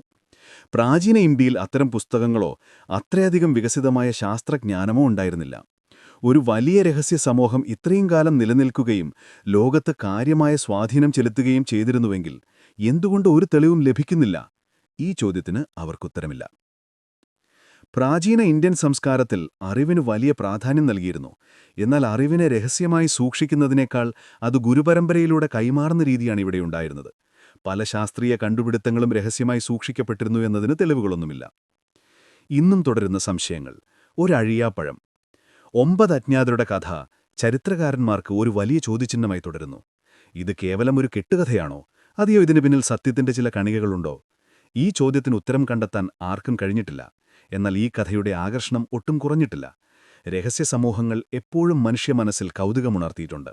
അജ്ഞാതത്തോടുള്ള മനുഷ്യന്റെ ആഗ്രഹം, ഒളിഞ്ഞിരിക്കുന്ന ശക്തികളെക്കുറിച്ചുള്ള അവന്റെ ആകാംക്ഷ, ഇതെല്ലാം ഈ കഥയെ കൂടുതൽ ആകർഷകമാക്കുന്നു. ഈ കഥയിൽ സത്യത്തിന്റെ അംശങ്ങളുണ്ടോ ഇല്ലയോ എന്നത് രണ്ടാമത്തെ കാര്യമാണ്. എന്നാൽ അത് മനുഷ്യനെ ചിന്തിപ്പിക്കുന്നു, ചോദ്യങ്ങൾ ചോദിക്കാൻ പ്രേരിപ്പിക്കുന്നു. ചക്രവർത്തി അശോകന്റെ ദർശനം അറിവിനെ സംരക്ഷിക്കുക എന്നതായിരുന്നു. യുദ്ധം വെറുക്കാനോ നശിപ്പിക്കാനോ വേണ്ടി അറിവുപയോഗിക്കരുത് എന്നവൻ വിശ്വസിച്ചു. ഈ ദർശനം 9 അജ്ഞാതരുടെ കഥയിലെ ഒരു പ്രധാന ഭാഗമാണ്. അറിവൊരു ശക്തിയാണ്, എന്നാൽ അതിന്റെ ഉപയോഗം മാനവരാശിയുടെ നന്മയ്ക്കു വേണ്ടിയായിരിക്കണം എന്ന വലിയ സന്ദേശം ഈ കഥ നൽകുന്നു. നമ്മൾ ഈ രഹസ്യ സമൂഹം ഇന്നും നിലവിലുണ്ടോ എന്നതിനെക്കുറിച്ചും ഈ കഥയുടെ ഇന്നത്തെ കാലത്തെ പ്രസക്തിയെക്കുറിച്ചും ആഴത്തിൽ പരിശോധിക്കും. അജ്ഞാതർ ഇന്നും തങ്ങളുടെ രഹസ്യങ്ങൾ സംരക്ഷിക്കുന്നുണ്ടോ, അതോ കാലത്തിനനുസരിച്ച് അവരുടെ ദൗത്യം അവസാനിച്ചുവോ? ഭാവിയുടെ വെല്ലുവിളികളെ നേരിടാൻ ഈ പുരാതന അറിവുകൾ സഹായിക്കുമോ? ഒരു മിഥ്യായിരിക്കാമെന്ന് കരുതുന്ന ഈ കഥ ആധുനിക ലോകത്ത് എന്തുകൊണ്ട് ഇന്നും ചർച്ച ചെയ്യപ്പെടുന്നു? നമുക്ക് ഈ ചോദ്യങ്ങൾക്കുള്ള ഉത്തരങ്ങൾ തേടി ഒരു യാത്ര പോകാം. ഇന്നും നിലനിൽക്കുന്നുണ്ടോ? ഒരു ചോദ്യചിഹ്നം. അശോകന്റെ 9 അജ്ഞാതർ എന്ന രഹസ്യ സമൂഹം ഇന്നും നിലവിലുണ്ടോ? ഈ ചോദ്യത്തിന് കൃത്യമായ ഒരു ഉത്തരമില്ല. ഭൂരിഭാഗം ചരിത്രകാരന്മാരും ഈ കഥയെ ഒരു ഫിക്ഷനായാണ് കണക്കാക്കുന്നത്. അതുകൊണ്ട് അങ്ങനെയൊരു സമൂഹം നിലവിൽ വരുന്നതോ അത് ഇന്നും തുടരുന്നതോ ആയ സാധ്യതകൾ അവർ തള്ളിക്കളയുന്നു. എന്നാൽ ഈ കഥയിൽ വിശ്വസിക്കുന്നവർക്ക് മറ്റൊരു കാഴ്ചപ്പാടുണ്ട്. അത്രയധികം രഹസ്യമായി പ്രവർത്തിച്ചതുകൊണ്ടാവാം ചരിത്രത്തിൽ യാതൊരു തെളിവുകളും അവശേഷിപ്പിക്കാതിരുന്നത് എന്നവർ വാദിക്കുന്നു. അറിവിനെ സംരക്ഷിക്കുക എന്ന ദൗത്യം മനുഷ്യരാശി നിലനിൽക്കുന്ന കാലം തോറും തുടരേണ്ട ഒന്നാണ്. അതുകൊണ്ട് അശോകന്റെ കാലത്തു തുടങ്ങിയ ഈ ദൗത്യം ഇന്നും തുടരുന്നുണ്ടാകാം. ഈ രഹസ്യസമൂഹം ഇന്നും തങ്ങളുടെ പുസ്തകങ്ങൾ സംരക്ഷിക്കുകയും ലോകത്ത് അറിവ് ദുരുപയോഗം ചെയ്യപ്പെടുന്നത് തടയാൻ രഹസ്യമായി പ്രവർത്തിക്കുകയും ചെയ്യുന്നുണ്ടാകാം. ഒരുപക്ഷെ അവർക്ക് പുതിയ അംഗങ്ങളെ കണ്ടെത്താനും തങ്ങളുടെ അറിവുകൾ ആധുനിക കാലത്തിനനുസരിച്ച് വികസിപ്പിക്കാനും കഴിഞ്ഞിട്ടുണ്ടാകാം. ശാസ്ത്ര സാങ്കേതിക വിദ്യകൾ അതിവേഗം വളരുന്ന ഈ ലോകത്ത് അശോകന്റെ പുസ്തകങ്ങളിലെ അറിവുകൾക്ക് പുതിയ വ്യാഖ്യാനങ്ങളും പ്രയോഗങ്ങളും ഉണ്ടായിട്ടുണ്ടാകാം. ആധുനിക ഭീഷണികളെ നേരിടാൻ അവർ പുതിയ തന്ത്രങ്ങൾ ആവിഷ്കരിച്ചിട്ടുണ്ടാകാം. രഹസ്യങ്ങൾ ഇന്നും സംരക്ഷിക്കപ്പെടുന്നുണ്ടോ? അജ്ഞാതർ സംരക്ഷിക്കുന്ന 9 പുസ്തകങ്ങളിലെ അറിവുകൾ ഇന്നും രഹസ്യമായി സൂക്ഷിക്കപ്പെടുന്നുണ്ടോ? ആധുനിക ശാസ്ത്രം, ഗുരുത്വാകർഷണം, പ്രകാശത്തിന്റെ രഹസ്യങ്ങൾ, മനഃശാസ്ത്രം, ബയോകെമിസ്ട്രി തുടങ്ങിയ വിഷയങ്ങളിൽ വലിയ മുന്നേറ്റങ്ങൾ നടത്തിയിട്ടുണ്ട്. ഈ കണ്ടുപിടുത്തങ്ങൾ അജ്ഞാതരുടെ പുസ്തകങ്ങളിലെ അറിവുകളുമായി എത്രമാത്രം സാമ്യമുള്ളതാണ്? ചിലർ വിശ്വസിക്കുന്നത് ആധുനിക ശാസ്ത്ര കണ്ടുപിടുത്തങ്ങൾക്ക് പിന്നിൽ അജ്ഞാതരുടെ രഹസ്യ സ്വാധീനമുണ്ടായിരുന്നിരിക്കാമെന്നതാണ്. അറിവ് ഒരു പ്രത്യേക സമയത്ത് മാത്രം ലോകത്തിന് വെളിതാക്കുക എന്നതായിരുന്നു അവരുടെ രീതി. ഒരുപക്ഷെ മനുഷ്യരാശി ഒരു പ്രത്യേക അറിവ് നല്ല കാര്യങ്ങൾക്കായി ഉപയോഗിക്കാൻ സജ്ജമാകുമ്പോൾ ഈ രഹസ്യസമൂഹം രഹസ്യമായി ആ അറിവ് ലോകത്തിന് കൈമാറുന്നുണ്ടാകാം. എന്നാൽ തെറ്റായ കൈകളിൽ ആ അറിവെത്തുന്നത് തടയുന്നു. മനുഷ്യന്റെ മനസ്സും ശരീരവും പ്രപഞ്ചത്തിന്റെ രഹസ്യങ്ങളും ഇന്നും പൂർണ്ണമായി മനസ്സിലാക്കാൻ ആധുനിക ശാസ്ത്രത്തിന് കഴിഞ്ഞിട്ടില്ല. അജ്ഞാതരുടെ പുസ്തകങ്ങളിലെ അറിവുകൾക്ക് ഇന്നും ആധുനിക ശാസ്ത്രത്തെക്കാൾ ആഴമുണ്ടായിരുന്നിരിക്കാം. അത്തരം അറിവുകൾ ഇന്നും ലോകത്തിനെ ഒരു വലിയ രഹസ്യമായി തുടരുന്നുണ്ടാകാം. ഭാവിയുടെ വെല്ലുവിളികൾ, അറിവിന്റെ പ്രസക്തി. അശോകിന്റെ 9 അജ്ഞാതർ എന്ന രഹസ്യ സമൂഹം ആധുനിക ലോകത്ത് വലിയ പ്രസക്തിയുള്ള ഒന്നാണ്. കാരണം അറിവ് ദുരുപയോഗം ചെയ്യപ്പെടുമ്പോഴുണ്ടാകുന്ന ഭവിഷ്യത്തുകൾ ഇന്നും ലോകം നേരിടുന്ന ഒരു പ്രധാന പ്രശ്നമാണ്. ആണവായുധ ഭീഷണി. അണുവായുധങ്ങളുടെ കണ്ടുപിടുത്തവും അവ ലോകത്ത് സൃഷ്ടിക്കുന്ന ഭീകരതയും അശോകൻ കലിംഗ യുദ്ധത്തിൽ കണ്ട ഭീകരതയുടെ ആധുനിക രൂപമാണ്. അജ്ഞാതരുടെ രസതന്ത്രത്തെക്കുറിച്ചുള്ള പുസ്തകത്തിലെ അറിവുകൾ ആണവായുധങ്ങളുടെ രഹസ്യവുമായി ബന്ധപ്പെട്ടിരിക്കാം. Artificial intelligence and cyber warfare. Artificial ഇന്റലിജൻസിന്റെ അതിവേഗം വളർച്ച, സൈബർ യുദ്ധങ്ങൾ, മനുഷ്യന്റെ ചിന്തകളെ നിയന്ത്രിക്കാനുള്ള പുതിയ സാങ്കേതിക വിദ്യകൾ, ഇതെല്ലാം അജ്ഞാതരുടെ സൈക്കോളജിയെയും സാമൂഹിക ശാസ്ത്രത്തെയും കുറിച്ചുള്ള പുസ്തകങ്ങളിലെ അറിവുകളുമായി ബന്ധപ്പെട്ടതാണോ? മനുഷ്യന്റെ മനസ്സിനെ നിയന്ത്രിക്കാനുള്ള ഈ സാങ്കേതിക വിദ്യയുടെ കഴിവ് അശോകൻ ഭയപ്പെട്ടതിന് സമാനമായ ഒന്നല്ലേ? ജൈവായുധ ഭീഷണി. മൈക്രോബയോളജിയെക്കുറിച്ചുള്ള പുസ്തകത്തിലെ അറിവുകൾ പുതിയ രോഗാണുക്കളെ സൃഷ്ടിക്കാനും ജൈവ ആയുധങ്ങൾ നിർമ്മിക്കാനുമുള്ള ഭീഷണിയെക്കുറിച്ചാണ് പറയുന്നത്. കോവിഡ് പോലുള്ള ആഗോള പകർച്ചവ്യാധികൾ ഈ അറിവുകളുടെ ദുരുപയോഗത്തിന്റെ ഫലമാണോ എന്ന് ചിലർ ചോദ്യം ചെയ്യുന്നു. കാലാവസ്ഥാ മാറ്റം. ഗുരുത്വാകർഷണം, പ്രകാശത്തിന്റെ രഹസ്യങ്ങൾ എന്നിവയെക്കുറിച്ചുള്ള അറിവുകൾ പ്രകൃതിയെ നിയന്ത്രിക്കാനും കാലാവസ്ഥാ മാറ്റങ്ങളുണ്ടാക്കാനുമുള്ള കഴിവുമായി ബന്ധപ്പെട്ടതാണോ? മനുഷ്യൻ പ്രകൃതിയുടെ നിയമങ്ങളെ മാറ്റിമറിക്കാൻ ശ്രമിക്കുമ്പോഴുണ്ടാകുന്ന ഭവിഷ്യത്തുകളെ ഈ പുസ്തകങ്ങൾ ഓർമ്മിപ്പിക്കുന്നുണ്ടാകാം. ഈ പുസ്തകങ്ങളിലെ അറിവുകൾ മനുഷ്യരാശിക്ക് വലിയ നേട്ടങ്ങൾ നൽകുന്നവയാണ്. എന്നാൽ അവയുടെ ദുരുപയോഗം ലോകത്തിന് വലിയ ഭീഷണിയാകും. അശോകന്റെ ദർശനം ഈ അറിവുകളെ സംരക്ഷിക്കുക എന്നതായിരുന്നു. മനുഷ്യൻ ഈ അറിവുകളെ നല്ല കാര്യങ്ങൾക്ക് മാത്രം ഉപയോഗിക്കാൻ പഠിക്കണം. ഒരു മിത്ത്, ഒരു ഓർമ്മപ്പെടുത്തൽ. അശോകന്റെ 9 അജ്ഞാതർ എന്ന രഹസ്യസമൂഹം ഒരുപക്ഷെ ഇന്നും നിഴലുകളിൽ ജീവിക്കുന്നുണ്ടാകാം. ലോകത്തെ സംരക്ഷിക്കാൻ, അല്ലെങ്കിൽ മനുഷ്യൻ സ്വന്തം കണ്ടുപിടുത്തങ്ങളാൽ സ്വയം നശിപ്പിക്കപ്പെടാതിരിക്കാൻ അവർ ശ്രദ്ധിക്കുന്നുണ്ടാകാം.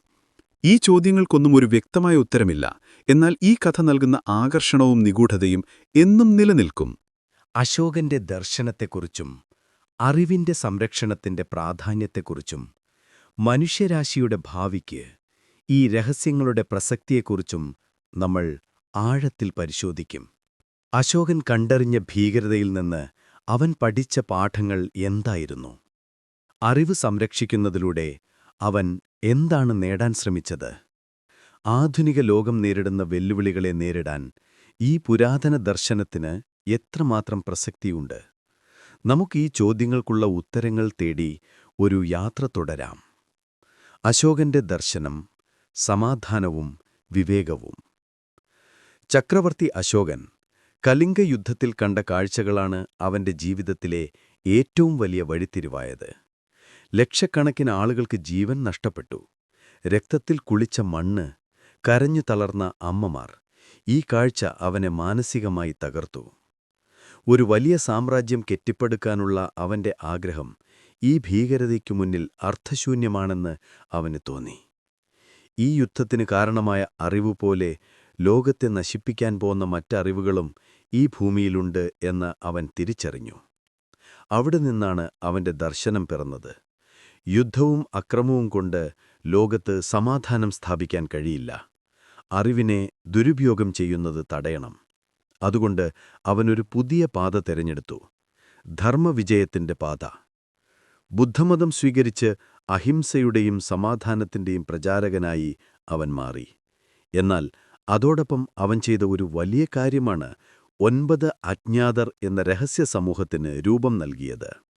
അവന്റെ ദർശനം വ്യക്തമായിരുന്നു: അറിവിന്റെ സംരക്ഷണം. അപകടകരമായ അറിവുകൾ തെറ്റായ കൈകളിലെത്താതെ സംരക്ഷിക്കുക. മനുഷ്യരാശിയുടെ സംരക്ഷണം. അറിവ് ദുരുപയോഗം ചെയ്യപ്പെടുന്നതിലൂടെ മനുഷ്യരാശിക്ക് ഉണ്ടാകാവുന്ന നാശത്തിൽ നിന്ന് അവരെ കാക്കുക. വിവേകത്തിന്റെ പ്രചാരണം. അറിവിനെ വിവേകത്തോടെ ഉപയോഗിക്കാനും സമാധാനത്തിനു വേണ്ടി പ്രവർത്തിക്കാനും മനുഷ്യനെ പഠിപ്പിക്കുക. ഈ സമൂഹം കേവലമൊരു അറിവ് സംരക്ഷിക്കുന്നവരുടെ കൂട്ടമായിരുന്നില്ല, മറിച്ച് ഒരുതരം ധാർമ്മിക കാവൽക്കാരായിരുന്നു. അറിവിന്റെ ശക്തിയെയും അതിന്റെ ഉത്തരവാദിത്തത്തെയും കുറിച്ച് ലോകത്തെ ഓർമ്മിപ്പിക്കുക എന്നതായിരുന്നു അവരുടെ പ്രധാന ദൗത്യം. അറിവിന്റെ സംരക്ഷണം ഒരു കാലഘട്ടത്തിനപ്പുറം.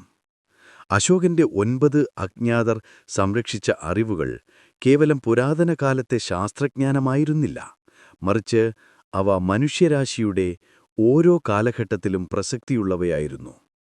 രാഷ്ട്രീയവും സാമൂഹികവുമായ അറിവുകൾ. സൈക്കോളജിയും സാമൂഹിക ശാസ്ത്രവുമെക്കുറിച്ചുള്ള പുസ്തകങ്ങൾ. സമൂഹങ്ങളെ എങ്ങനെ നിയന്ത്രിക്കാം, ജനങ്ങളെ എങ്ങനെ സ്വാധീനിക്കാം എന്നതിനെക്കുറിച്ചുള്ള അറിവുകളായിരുന്നു. ഈ അറിവുകൾ ആധുനിക രാഷ്ട്രീയത്തിലും സാമൂഹിക മാധ്യമങ്ങളുടെ സ്വാധീനത്തിലും പ്രൊപ്പഗാണ്ടയിലും ഇന്നും പ്രസക്തമാണ്. ശാസ്ത്രീയവും സാങ്കേതികവുമായ അറിവുകൾ. ഫിസിയോളജി, മൈക്രോബയോളജി, ആൽക്കമി, കമ്മ്യൂണിക്കേഷൻ, ഗുരുത്വാകർഷണം, പ്രകാശം, പ്രപഞ്ചശാസ്ത്രം എന്നിവയെക്കുറിച്ചുള്ള പുസ്തകങ്ങൾ. ആധുനിക ശാസ്ത്ര കണ്ടുപിടുത്തങ്ങൾക്ക് മുൻപേ നിലനിന്നിരുന്ന അഗാധമായ അറിവുകളായിരുന്നു. അണുവായുധങ്ങൾ, ജൈവായുധങ്ങൾ, ലേസർ സാങ്കേതികവിദ്യ, ഗുരുത്വാകർഷണ നിയന്ത്രണം ഇവയെല്ലാം ഈ പുസ്തകങ്ങളിലെ അറിവുകളുമായി ബന്ധപ്പെട്ടിരുന്നിരിക്കാം. അശോകൻ ഈ അറിവുകൾ നശിപ്പിക്കാൻ ശ്രമിച്ചില്ല, മറിച്ച് അവയെ സംരക്ഷിക്കുകയായിരുന്നു. കാരണം അറിവ് ഒരു ശക്തിയാണ്, അത് നശിപ്പിക്കപ്പെടേണ്ട ഒന്നല്ല. എന്നാൽ അത് തെറ്റായ കൈകളിലെത്താതെ ശരിയായ സമയത്ത് മാത്രം ഉപയോഗിക്കപ്പെടണം. ഈ കാഴ്ചപ്പാട് അറിവിനെക്കുറിച്ചുള്ള അവന്റെ ആഴത്തിലുള്ള ധാരണയെയാണ് കാണിക്കുന്നത്. ഭാവിയുടെ വെല്ലുവിളികൾ. ഒരു പുരാതന ദർശനത്തിന്റെ പ്രസക്തി. ആധുനിക ലോകം പുതിയ വെല്ലുവിളികൾ നേരിടുകയാണ്. ആർട്ടിഫിഷ്യൽ ഇന്റലിജൻസ്, സൈബർ വാർഫെയർ, ജനിതക എഞ്ചിനീയറിംഗ്, കാലാവസ്ഥാമാറ്റം ഈ വെല്ലുവിളികളെല്ലാം മനുഷ്യന്റെ നിലനിൽപ്പിന് ഭീഷണിയാണ്. ഈ വെല്ലുവിളികളെ നേരിടാൻ അശോകന്റെ ദർശനത്തിന് എത്രമാത്രം പ്രസക്തിയുണ്ട്. അറിവിന്റെ ഉത്തരവാദിത്തം. ശാസ്ത്ര സാങ്കേതിക വിദ്യകൾ അതിവേഗം വളരുമ്പോൾ പുതിയ അറിവുകൾ ലോകത്ത് പ്രത്യക്ഷപ്പെടുന്നു. ഈ അറിവുകൾ എങ്ങനെ ഉപയോഗിക്കണം എന്നതിനെക്കുറിച്ച് മനുഷ്യന് ഒരു ധാർമ്മിക ഉത്തരവാദിത്തമുണ്ടാകണം. അജ്ഞാതരുടെ ദൗത്യം ഈ ഉത്തരവാദിത്തത്തെക്കുറിച്ചുള്ള ഒരു ഓർമ്മപ്പെടുത്തലാണ്. വിവേകത്തിന്റെ പ്രാധാന്യം. അറിവ് മാത്രം പോരാ, അത് വിവേകത്തോടെ ഉപയോഗിക്കണം. അശോകൻ കലിംഗ യുദ്ധത്തിൽ നിന്ന് പഠിച്ച പാഠം അതാണ്. അറിവിനെ നന്മയ്ക്കായി ഉപയോഗിക്കാനുള്ള വിവേകം മനുഷ്യനുണ്ടാകണം. സമാധാനത്തിനായുള്ള ആഗ്രഹം. യുദ്ധങ്ങൾ ഇന്നും ലോകത്ത് നടക്കുന്നു. അറിവ് പലപ്പോഴും യുദ്ധങ്ങൾക്ക് കാരണമാകുന്നു. അശോകന്റെ സമാധാനത്തിനായുള്ള ദർശനം ഇന്നും ലോകത്തിന് ഒരു വലിയ പാഠമാണ്. 9 അജ്ഞാതരുടെ കഥ ഒരു കെട്ടുകഥയായിരുന്നിരിക്കാം. എന്നാൽ ആ കഥയിലെ ആശയം അറിവിനെ സംരക്ഷിക്കുകയും മനുഷ്യരാശിയുടെ നന്മയ്ക്കായി ഉപയോഗിക്കുകയും ചെയ്യുക എന്നത് കാലാതീതമാണ്. ഈ ദർശനം ആധുനിക ലോകത്ത് കൂടുതൽ പ്രസക്തമാണ്. അജ്ഞാതരുടെ ഇന്നത്തെ കാലത്തെ ദൗത്യം. ഒരുപക്ഷേ 9 അജ്ഞാതർ ഇന്നും നിഴലുകളിൽ ജീവിക്കുന്നുണ്ടാകാം. അവരുടെ ദൗത്യം ആധുനിക ലോകത്ത് കൂടുതൽ സങ്കീർണമായിട്ടുണ്ടാകാം. ഇന്റർനെറ്റിലെ വിവരങ്ങളുടെ പ്രവാഹം. ഇന്റർനെറ്റും സാമൂഹിക മാധ്യമങ്ങളും വിവരങ്ങളുടെ ഒരു വലിയ പ്രവാഹം സൃഷ്ടിക്കുന്നു.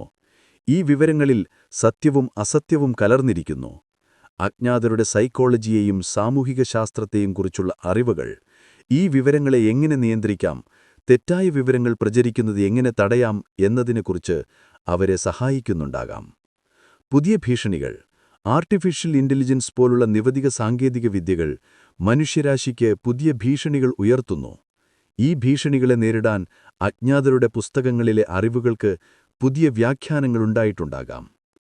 അറിവിന്റെ സാർവത്രികത. അറിവ് ഒരു പ്രത്യേക രാജ്യത്തിന്റേതോ സംസ്കാരത്തിന്റേതോ അല്ല. അത് മനുഷ്യരാശിയുടെ മുഴുവൻ സ്വത്താണ്. അശോകന്റെ ദർശനം ഈ സത്യത്തെയാണ് ഊന്നി പറയുന്നത്. ഈ കഥ മനുഷ്യനെ അവന്റെ ഉത്തരവാദിത്തങ്ങളെക്കുറിച്ച് ഓർമ്മിപ്പിക്കുന്നു. അറിവ് ഒരായുധമാണ്. അത് നന്മയ്ക്കുപയോഗിക്കാം, അല്ലെങ്കിൽ നശീകരണത്തിനുപയോഗിക്കാം. ഈ തിരിച്ചെടുക്ക് ഓരോ വ്യക്തിയുടെയും കയ്യിലാണ്. അശോകന്റെ 9 അജ്ഞാതർ എന്ന രഹസ്യസമൂഹം ഒരുപക്ഷേ ഇന്ത്യയുടെ യഥാർത്ഥ രഹസ്യസമൂഹമായിരുന്നിരിക്കാം. കാലത്തിന്റെ മണൽത്തരികളിൽ മാഞ്ഞുപോയ ഒരു സത്യം. ഒരുപക്ഷേ ഈ സമൂഹം ഇന്നും നിഴലുകളിൽ ജീവിക്കുന്നുണ്ടാകാം. ലോകത്തെ സംരക്ഷിക്കാൻ, അല്ലെങ്കിൽ മനുഷ്യൻ സ്വന്തം കണ്ടുപിടുത്തങ്ങളാൽ സ്വയം നശിപ്പിക്കപ്പെടാതിരിക്കാൻ അവർ ശ്രദ്ധിക്കുന്നുണ്ടാകാം. ഒരുപക്ഷെ ഈ കഥയുടെ യഥാർത്ഥ സത്യം കണ്ടെത്താൻ നമുക്ക് കഴിഞ്ഞിട്ടുണ്ടാകില്ല. എന്നാൽ ഈ യാത്ര നമുക്ക് നൽകിയ ഉൾക്കാഴ്ചകൾക്ക് വലിയ പ്രാധാന്യമുണ്ട്. മറഞ്ഞിരിക്കുന്ന ഈ സത്യങ്ങളുടെ ലോകം നമ്മുടെ മനസ്സിൽ എന്ത് ചോദ്യങ്ങളാണ് അവശേഷിപ്പിക്കുന്നത്? നമുക്ക് ഈ നിഗൂഢയാത്രയുടെ അന്തിമ നിമിഷങ്ങളിലേക്ക് കടക്കാം. ചരിത്രത്തിന്റെ നിഴൽ, ഒരു അഴിയാപ്പഴം. ചക്രവർത്തി അശോകന്റെ 9 അജ്ഞാതരുടെ കഥ ചരിത്രത്തിലെ ഒരു വലിയ അഴിയാപ്പഴമായി ഇന്നും നിലനിൽക്കുന്നു. ഔദ്യോഗിക ചരിത്രരേഖകളിൽ ഈ സമൂഹത്തെക്കുറിച്ച് യാതൊരു പരാമർശവുമില്ല എന്നത് ഇതിനെ ഒരു മിത്തായി കണക്കാക്കാൻ പലരെയും പ്രേരിപ്പിക്കുന്നു. എന്നാൽ ഇത്രയധികം ആകർഷകവും ആഴത്തിലുള്ളതുമായ ഒരു കഥ കേവലം ഒരു ഭാവനാ സൃഷ്ടി മാത്രമാണോ? ചിലപ്പോൾ ഏറ്റവും വലിയ രഹസ്യങ്ങൾ ചരിത്രത്തിന്റെ ഏറ്റവും ഇരുണ്ട കോണുകളിൽ അത്രയധികം രഹസ്യമായി സംരക്ഷിക്കപ്പെടുന്നുണ്ടാകാം, ഒരു തെളിവുപോലും അവശേഷിപ്പിക്കാതെ.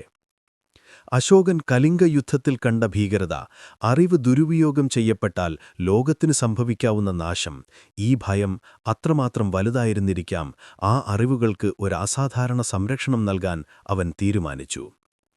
ഒരുപക്ഷേ ആ രഹസ്യസമൂഹത്തിന്റെ ഏറ്റവും വലിയ വിജയം അവർ ലോകത്തിന്റെ കണ്ണുകളിൽ നിന്ന് പൂർണ്ണമായും മറഞ്ഞുകഴിഞ്ഞു എന്നതാണ്. അവരുടെ യഥാർത്ഥ പേരുകളോ അവരുടെ പ്രവർത്തനങ്ങളോ അവരുടെ നിലവോ ആരും അറിയാതിരുന്നത് അവരുടെ ദൗത്യത്തിന്റെ വിജയത്തെയാണ് കാണിക്കുന്നത്. അറിവിന്റെ ശക്തി ഒരു ഇരുതല മൂർച്ചയുള്ള വാൾ. 9 അജ്ഞാതർ സംരക്ഷിച്ച 9 പുസ്തകങ്ങൾ അറിവിന്റെ ശക്തിയുടെ ഒരു പ്രതീകമാണ്. ഓരോ പുസ്തകവും മനുഷ്യരാശിയുടെ പുരോഗതിക്ക് സഹായിക്കുന്നതും എന്നാൽ ദുരുപയോഗം ചെയ്താൽ വലിയ വിനാശമുണ്ടാക്കുന്നതുമായ അറിവുകൾ ഉൾക്കൊള്ളുന്നതായിരുന്നു. മനുഷ്യന്റെ മനസ്സിനെ നിയന്ത്രിക്കാനുള്ള സൈക്കോളജി, സമൂഹങ്ങളെ തകർക്കാൻ കഴിവുള്ള സാമൂഹിക ശാസ്ത്രം, ശരീരത്തെ ഇല്ലാതാക്കാൻ കഴിവുള്ള ഫിസിയോളജി, ജൈവായുധങ്ങൾ സൃഷ്ടിക്കാൻ കഴിവുള്ള മൈക്രോബയോളജി, സാമ്പത്തിക വ്യവസ്ഥയെ തകർക്കാൻ പോന്ന ആൽക്കമി, ആശയവിനിമയത്തെയും പ്രകൃതിയുടെ അടിസ്ഥാന ശക്തികളെയും പ്രകാശത്തിന്റെ രഹസ്യങ്ങളെയും പ്രപഞ്ചത്തിന്റെ നിഗൂഢതകളെയും നിയന്ത്രിക്കാനുള്ള കഴിവുകൾ. ഈ അറിവുകൾ ഓരോന്നും മനുഷ്യന്റെ കൈകളിലെത്തിയാൽ ലോകത്തെ പൂർണ്ണമായി മാറ്റിമറിക്കാൻ പോന്നവയായിരുന്നു. അശോകന്റെ ദർശനം ഈ അറിവിനെ നശിപ്പിക്കുക എന്നതായിരുന്നില്ല, മറിച്ച് അതിനെ സംരക്ഷിക്കുക എന്നതായിരുന്നു. മനുഷ്യന് ഈ അറിവുകളെ വിവേകത്തോടെ ഉപയോഗിക്കാൻ പഠിക്കുന്നതുവരെ അവയെ രഹസ്യമായി സൂക്ഷിക്കണം. ആധുനിക ലോകത്ത് അറിവിന്റെ ഈ ശക്തി കൂടുതൽ പ്രസക്തമാണ്. ആണവായുധങ്ങൾ, ആർട്ടിഫിഷ്യൽ ഇന്റലിജൻസ്, ജനിതക എഞ്ചിനീയറിംഗ്, സൈബർ യുദ്ധങ്ങൾ, ഇതെല്ലാം മനുഷ്യന്റെ പുരോഗതിക്ക് സഹായിക്കുന്നതും എന്നാൽ ദുരുപയോഗം ചെയ്യപ്പെട്ടാൽ ലോകത്തിന് വലിയ ഭീഷണിയുമാകുന്നതുമായ അറിവുകളാണ്. അശോകൻ കണ്ടറിഞ്ഞ ഭീകരത ഇന്നും ലോകം നേരിടുന്ന ഒരു വലിയ യാഥാർത്ഥ്യമാണ്. ഒരു മിത്ത് നൽകുന്ന സന്ദേശം, മനുഷ്യരാശിക്കുള്ള ഒരു ഓർമ്മപ്പെടുത്തൽ. ചക്രവർത്തി അശോകന്റെ 9 അജ്ഞാതരുടെ കഥ ഒരു കെട്ടുകഥയായിരുന്നിരിക്കാം, എന്നാൽ ഈ മിത്ത് നൽകുന്ന സന്ദേശം വളരെ വലുതാണ്. അറിവിന്റെ ഉത്തരവാദിത്തം.